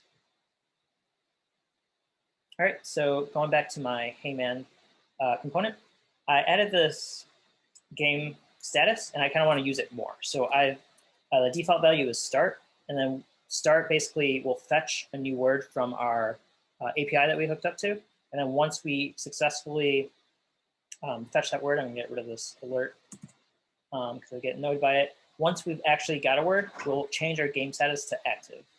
But in our use effect, we do, if our status changed to start, then we'll actually do this fetch. But if we, right here, we're changing it to active. So this use effect will trigger again, but it won't actually refetch our data because we're only doing that on our game status of being start, or e-game status being start. All right, so when we become active, we might want to do something. So let's see some other stuff we can add. So I'm going to add another case here and call it game status. Check that against game status dot active. Once we are active, we might want to do something else. So again, I can't do the logic that I want to do right here. Can't use active here because remember, these updates are asynchronous. So whatever logic I do here won't necessarily know that the current game status is active. It's going to likely think it's still start, and then our logic won't do what we expect it to do. So instead of doing the logic here on line 30, I'm going to basically create another condition, and this use effect should re-trigger when my state changes due to my call on line 29. So here, I want to actually, trying to figure out what I want to do. But let's put a pin on that, or a bookmark there. I do know that my components will want to change based on the inputs. I'm actually going to pass the game status to my children, or my components' children. I have no biological relationship with these components. All right, so I'm going to pass game statuses, and then we'll talk about maybe, if I don't make typos, what we want to do in each particular component. Game status, probably should copy and paste. Game status. Okay, cool. So let's talk about input.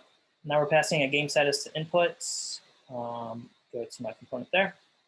Okay, so when I think about this, if we don't have a puzzle to start with, we probably don't want our user to be entering guesses, right?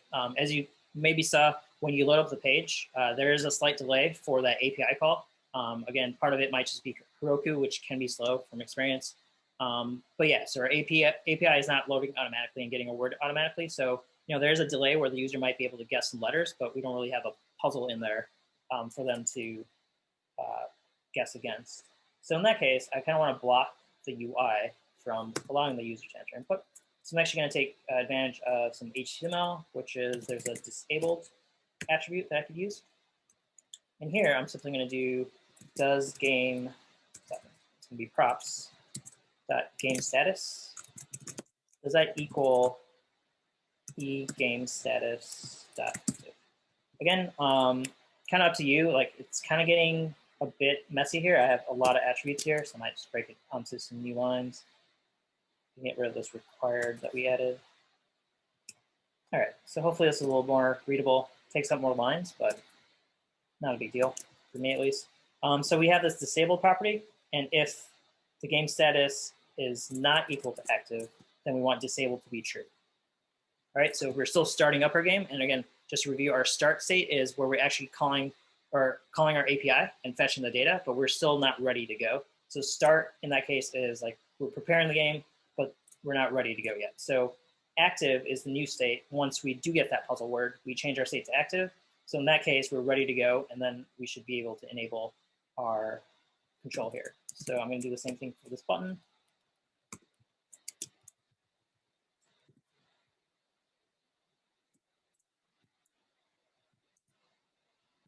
All right, so again, as you guys are probably thinking, or hopefully thinking, this is kind of redundant code.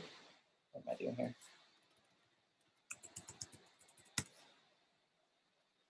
Okay, so I'm gonna have the same logic here twice. It's not that much duplicate logic, but it might make sense. I think it's worthwhile to create a simple function that will say is ready.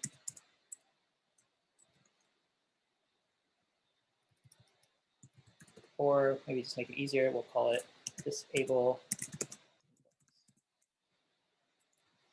All All right, and this will just return what we have here. Why am I doing this? Because again, this logic could change. Maybe I add a new state where we do want to enable the controls, or who knows what will change. But it's better to have it at one central place rather than having it kind of fragmented as the same logic. So in this case, I'm just going to return what I have there, and I could just call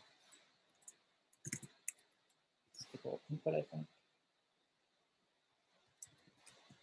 think this will work. Actually, I'm not sure. Actually, I'm second guessing myself now. Let's find out.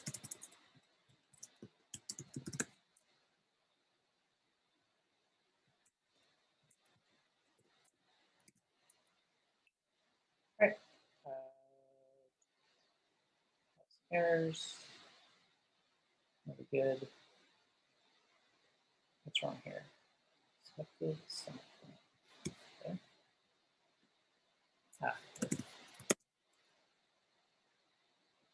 Okay, let's see if I refresh. Nope, this is still active, so maybe I can't do what I tried to do there. Are you not actually invoking the function, or?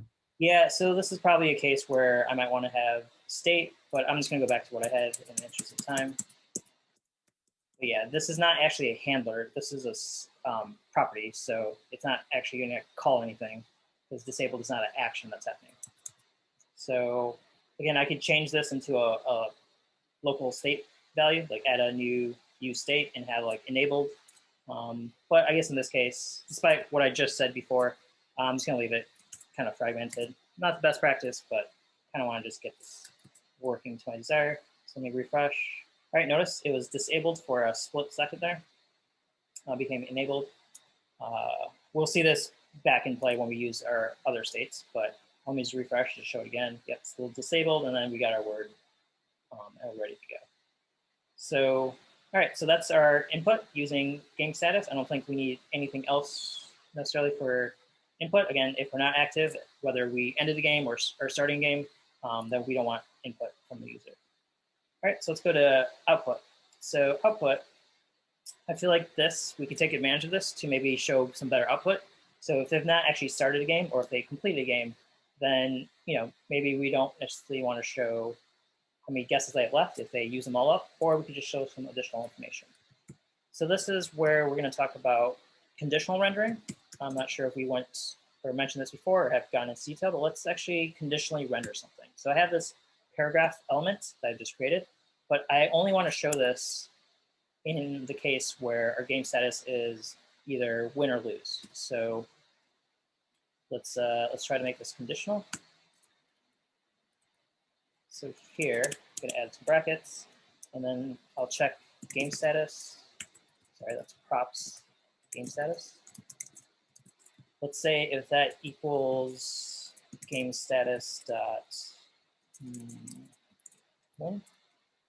Sorry, using this incorrectly. It's e game status dot win.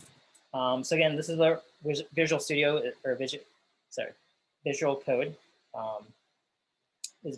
VS Code is being helpful to me. I just started typing a game status, and it magically included my import there.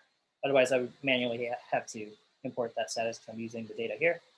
But we have win or props. Sorry, I didn't flip statement here. Props. Game status is equal to e game.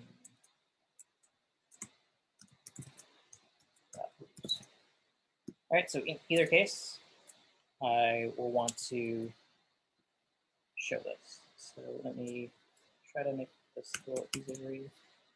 All right, so I'm going to use a ternary operator here. Again, they're very useful. So in this case, game has ended, and maybe want to show something more specific to a win or lose condition. Else, I might just show nothing here. So let's see how this looks. All right. We'll test this out in a bit, but hopefully if our game status is win or lose, we'll see game has ended. And again, we could probably show, you win or you lose based on these statuses, but kind of just have something in place. And finally, let's go to our puzzle. So let's think about it. If our game status, if we lose our game, we probably want to show the correct answer. Currently, we're doing that with an alert saying game over, the correct answer or the target word was such and such. But again, I don't like alerts. They're not really user friendly. So maybe we could actually show the answer if the game is ended. So let's figure out how we can do that. Let's do a new value called show letter, and that will be if the letter exists, or if props.gameStatus is eGameStatus dot which one? I guess if they've won, they've completed the puzzle. So let's just say if the game status is lose, we should still show the letter because we want to reveal the answer to our user. And then instead here, we'll put show letter. All right, so let's actually, again, we've added a lot of stuff. Maybe I should have incrementally tested it, but I think I just need to add one more thing. So we're not actually creating these game statuses. We've created start and active. We've not really used or have the ability to change it to lose or win. So let's go back to our output. All right, here, this is the case where we've exhausted our incorrect guesses. So let's try to update our game state. To do that, I'm going to add a new handler. Again, if I'm going too quickly, if you guys have questions, please do stop me. Function, and we'll call this game over, I guess. And this would be a game state. So new game status. All right, and then we're going to pass. So this will be a callback, as in we could pass this to a child, and our child can call this method. So we'll basically do set game status to new game status. Okay, and then this game over is being used by our output. So let's give that access. So game over, we call it handler. I'm not sure if my naming is the best, but you should definitely make it clear it's a callback versus just a random property.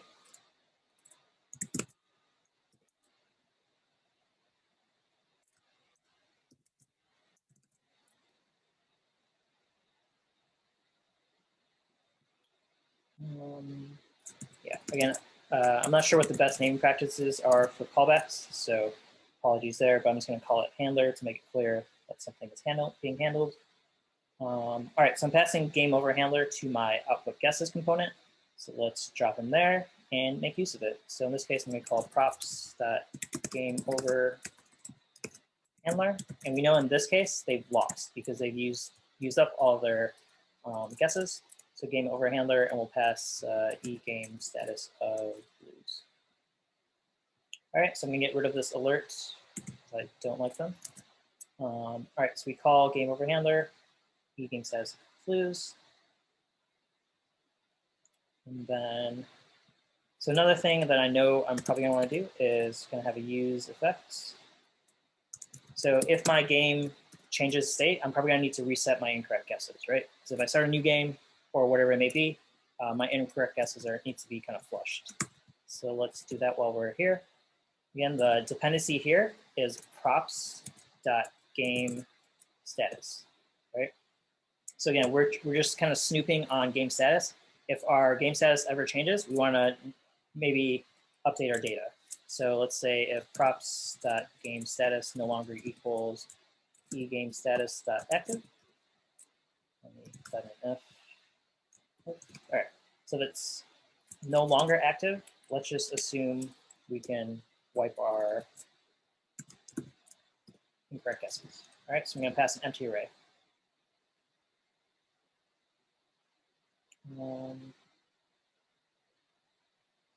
I guess that might be handled here. Let me think about this. So if guessed letters gets wiped, then I guess that's going to impact here. This might be actually unnecessary now that I think about it, because we're creating incorrect guesses based on guessed letters. So if we simply reset guessed letters, that should take care of it. So let me quickly, I'm going to keep this here just in case I need it, but we might not need it now that I think about it. So, okay, so we're calling game over handler, passing lose. Let's kind of follow the trail. So we go back here, we're going to call this handler, and we're going to update the game status in our Hangman component. And then that should kind of update all of our other components as necessary. And let's think about our win conditions. So when do we win, actually? If we fill out our entire puzzle. So let's go to puzzle and maybe have a Boolean that says, let's try to figure this out. So if I do let's puzzle solved equal false, let's make that true by default. And then if we ever get a letter that does not exist, so if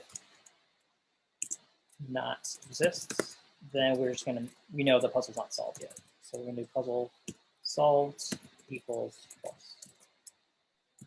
That seems a little backwards because before you ever get any letters, you'll still be solved true. Yeah, you're right. Let's see how we can adapt this. We do puzzle solved equals false. All right, how do we figure out if we've gotten every letter? So we're going through our puzzle array, or our puzzle string, I guess. And then if exists equals true, then we know we potentially solved it. How do we know that we've solved all of them? Maybe we could. You could maintain the state of all available letters and pop them off the array of available letters, required. And then once all those letters are gone, then you know you solved the puzzle. All available, like the alphabet? No, so basically make, like you would do in Python, you would make a set of all the letters that are in your word. Gotcha. And then as you select a word or letter, then you could pop it off the list. And then once the list is empty, then you know you've solved the puzzle. Gotcha. Yeah, that would definitely work. I feel like there should be an easier way. I'm kind of just staring at my code here. Have the number of underscores in the array. Yeah, I like that idea. That definitely sounds easier. Actually, no, we can't do that because I did add this case where if we lost, we still show the letter. Maybe I've gotten myself into a little trap here. Render puzzle. How do we know that they won? Puzzle array.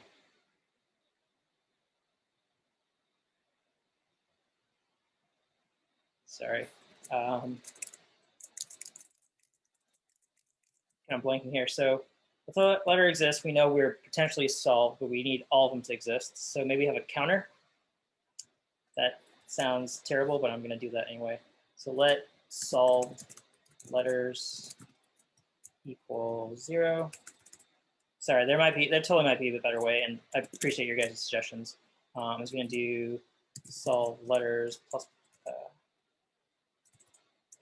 if exists. Again, this means that the guess did exist, or sorry, if exists, upgrade, increment our solved letters, and then I'm just going to compare solved letters to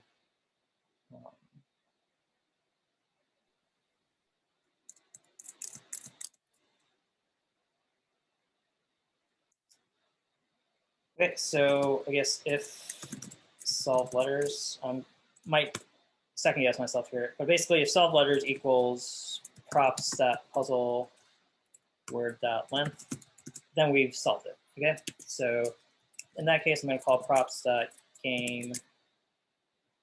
So again, the bad part is I'm doing this in render puzzle. I probably wanna do this somewhere else. So if game status. So if there was like 2 N's in the word, would that cause a issue?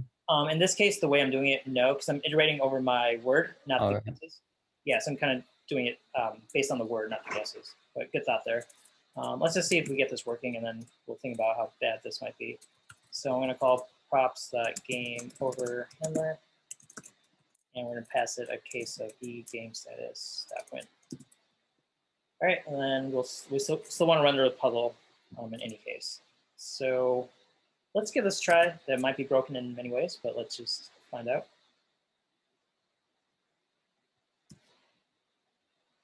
I'm pretty bad with semicolons here. All right, so we increment if it exists, and then if the size is equal. Again, this is assuming that we don't have spaces or like punctuation in our word. hopefully we don't want to deal with that. But all right, let's refresh. Northwestward is our word. I'm gonna go for something smaller. Okay, so there's a bit of a bug if you guys see that. It's because we're doing get word here. Let's just make that empty. And then puzzle.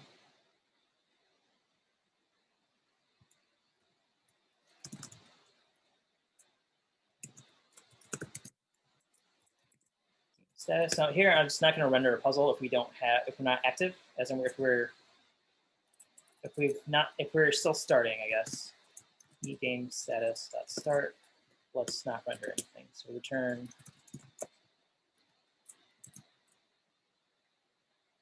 Okay. So let's see if I clean that up.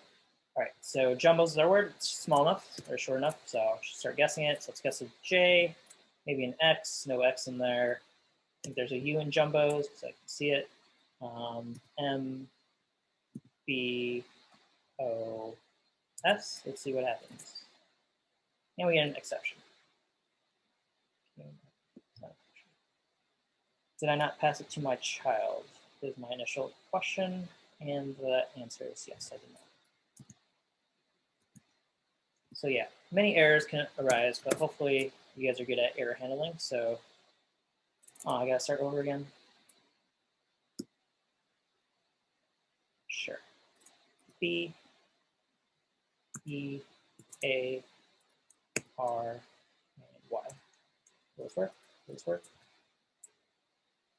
Game has ended. All right, so we got that game has ended. Again, we probably want to show like, hey, you won or hey, you lost, but that's working as I would expect. So we solved the puzzle, and then we showed a message indicating the game has ended. Notice our input is disabled, and this is because we added that check where we disable our control.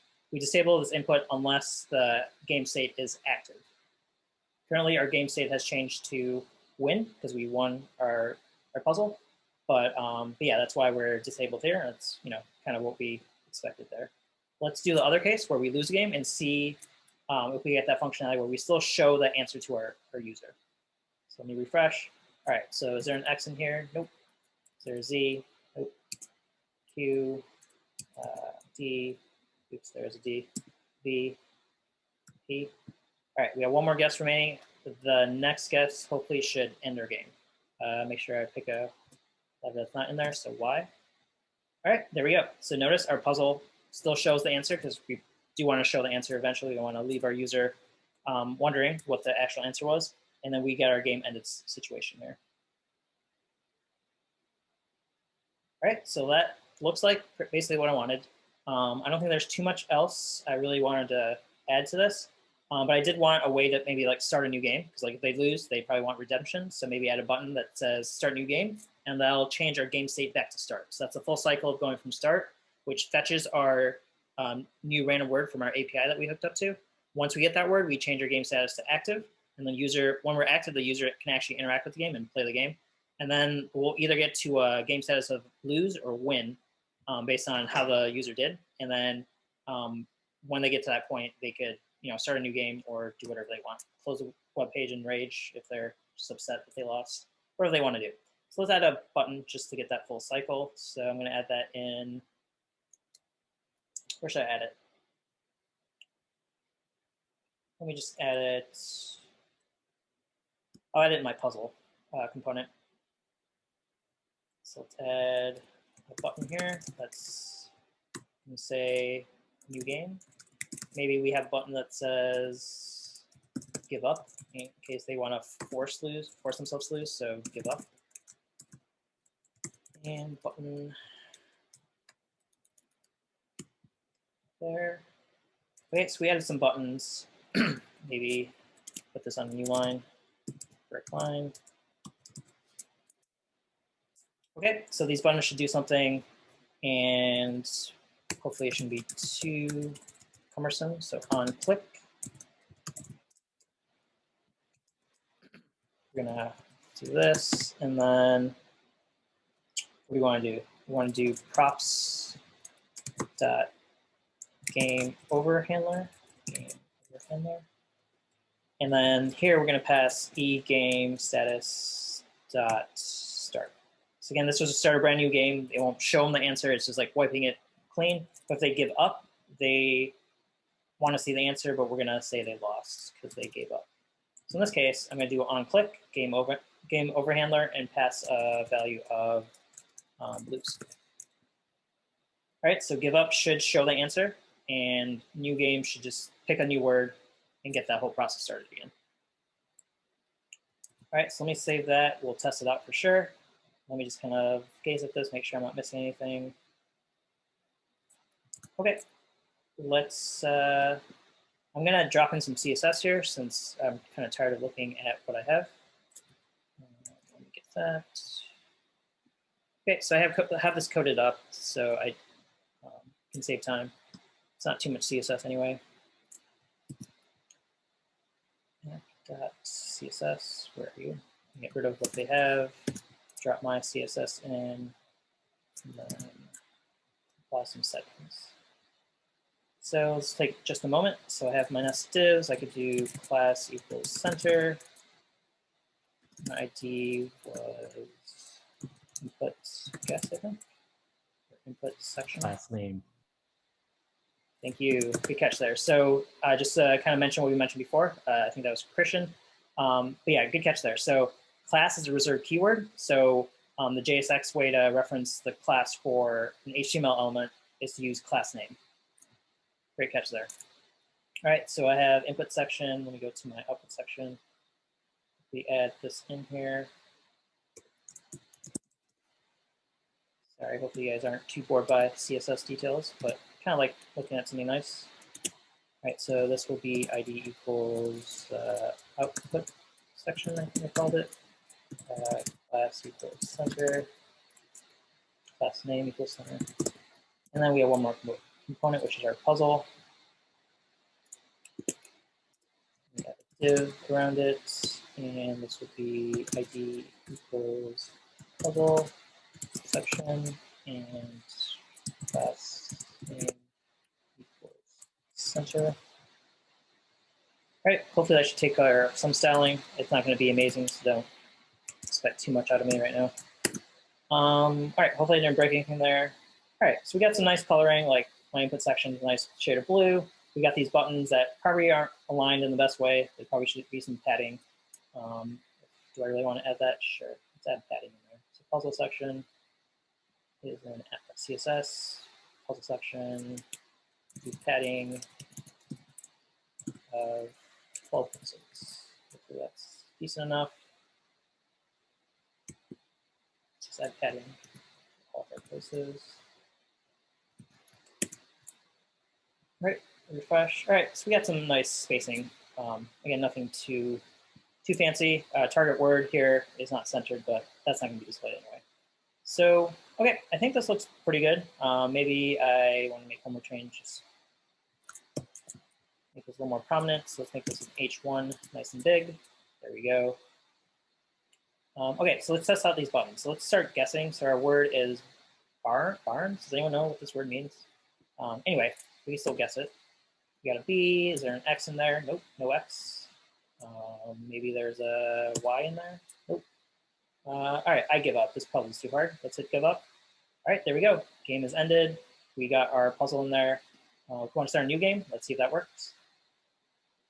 Oops, looks like we retained some value there. Not good. So we click new game. We change our status to start, but that didn't actually wipe our existing data. So let's actually maybe quickly fix that. You guys are up for it. All right, so let's kind of follow the trail. So we added this button that changes our game start to start. So we call the game over handler. So let's follow that trail. We go over here to game over. We set game status. Then that will lead us to this use effect that is snooping on game status. And then game status got set to start. So I can see what the issue is here. So we update our puzzle word, but we never update our guessed letters. All right, so that's something we could do in this active state, or I guess we do that here. So let's do set, get rid of this. I might not need that, maybe I'll put it back. Set guessed letters to be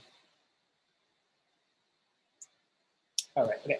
I think there's a slightly different way I want to do it, just personal preference, and we'll talk about, actually we probably won't get too into it, but I'm going to introduce something called use ref.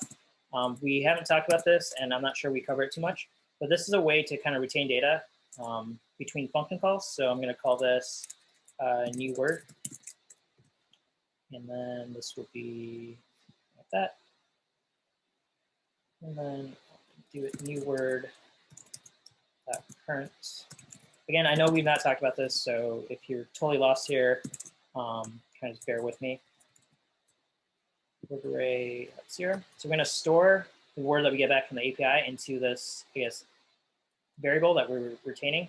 And then when we get back to our use effects, else if game status equals game status dot active. So once we've actually switched over to active, we want to reset these values. I think it could work just doing it up here, but for my sanity, I guess, I prefer to have the game status being the one that triggers this update rather than us just doing it all together.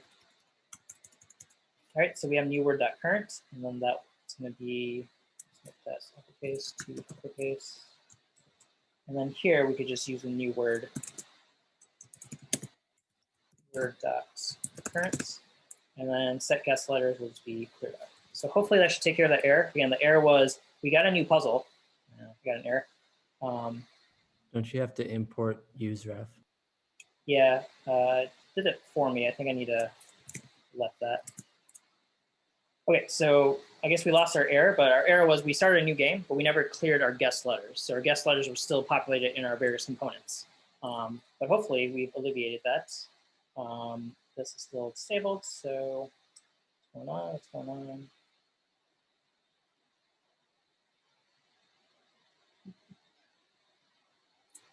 All right, running into more bugs here, so maybe I shouldn't try to dive too deep into the game. All right, that's enabled. All right, looks good. Let's try to follow this. I'm not sure what bug that was encountering. All right, so I'm guessing this puzzle's too hard. Let's hit give up. All right, that was a word, new game. All right, puzzle reset. It looks like we did not retain our guesses. Notice your guesses value have changed. This probably should say your incorrect guesses. All right, we do new game right off the bat. Resets, we got a new word. Looks like it's working as I would expect, so awesome. I don't think there's too much else I need to add here. It seems like a fully functional game. I could start a new game. I could see the answer. I could input stuff, and it seems like it's fine. Okay, cool. I think that's just about it. Incorrect guesses. Let's make that nice. Let's add span here. Again, I'm just doing some styling that is not really necessary.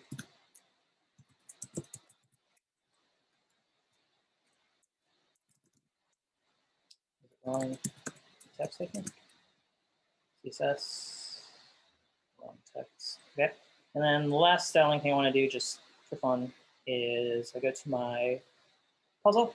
So I want to show what letters they actually missed. So when they hit give up, they still want to see like what letters they guessed correctly, potentially, and then maybe we could do some styling here. So let's maybe quickly try to do that if I can. You know what? I'm not going to bother with that. Your span was messed up, Encore. Okay, thank you. You guys have great eyes. I don't know how you guys spot these little errors while someone else is coding. Especially when I'm typing, I don't even notice them. Puzzle, what is it? Output. Yeah, right, span. Span, thank you so much. It's your closing. Okay, so I see class name.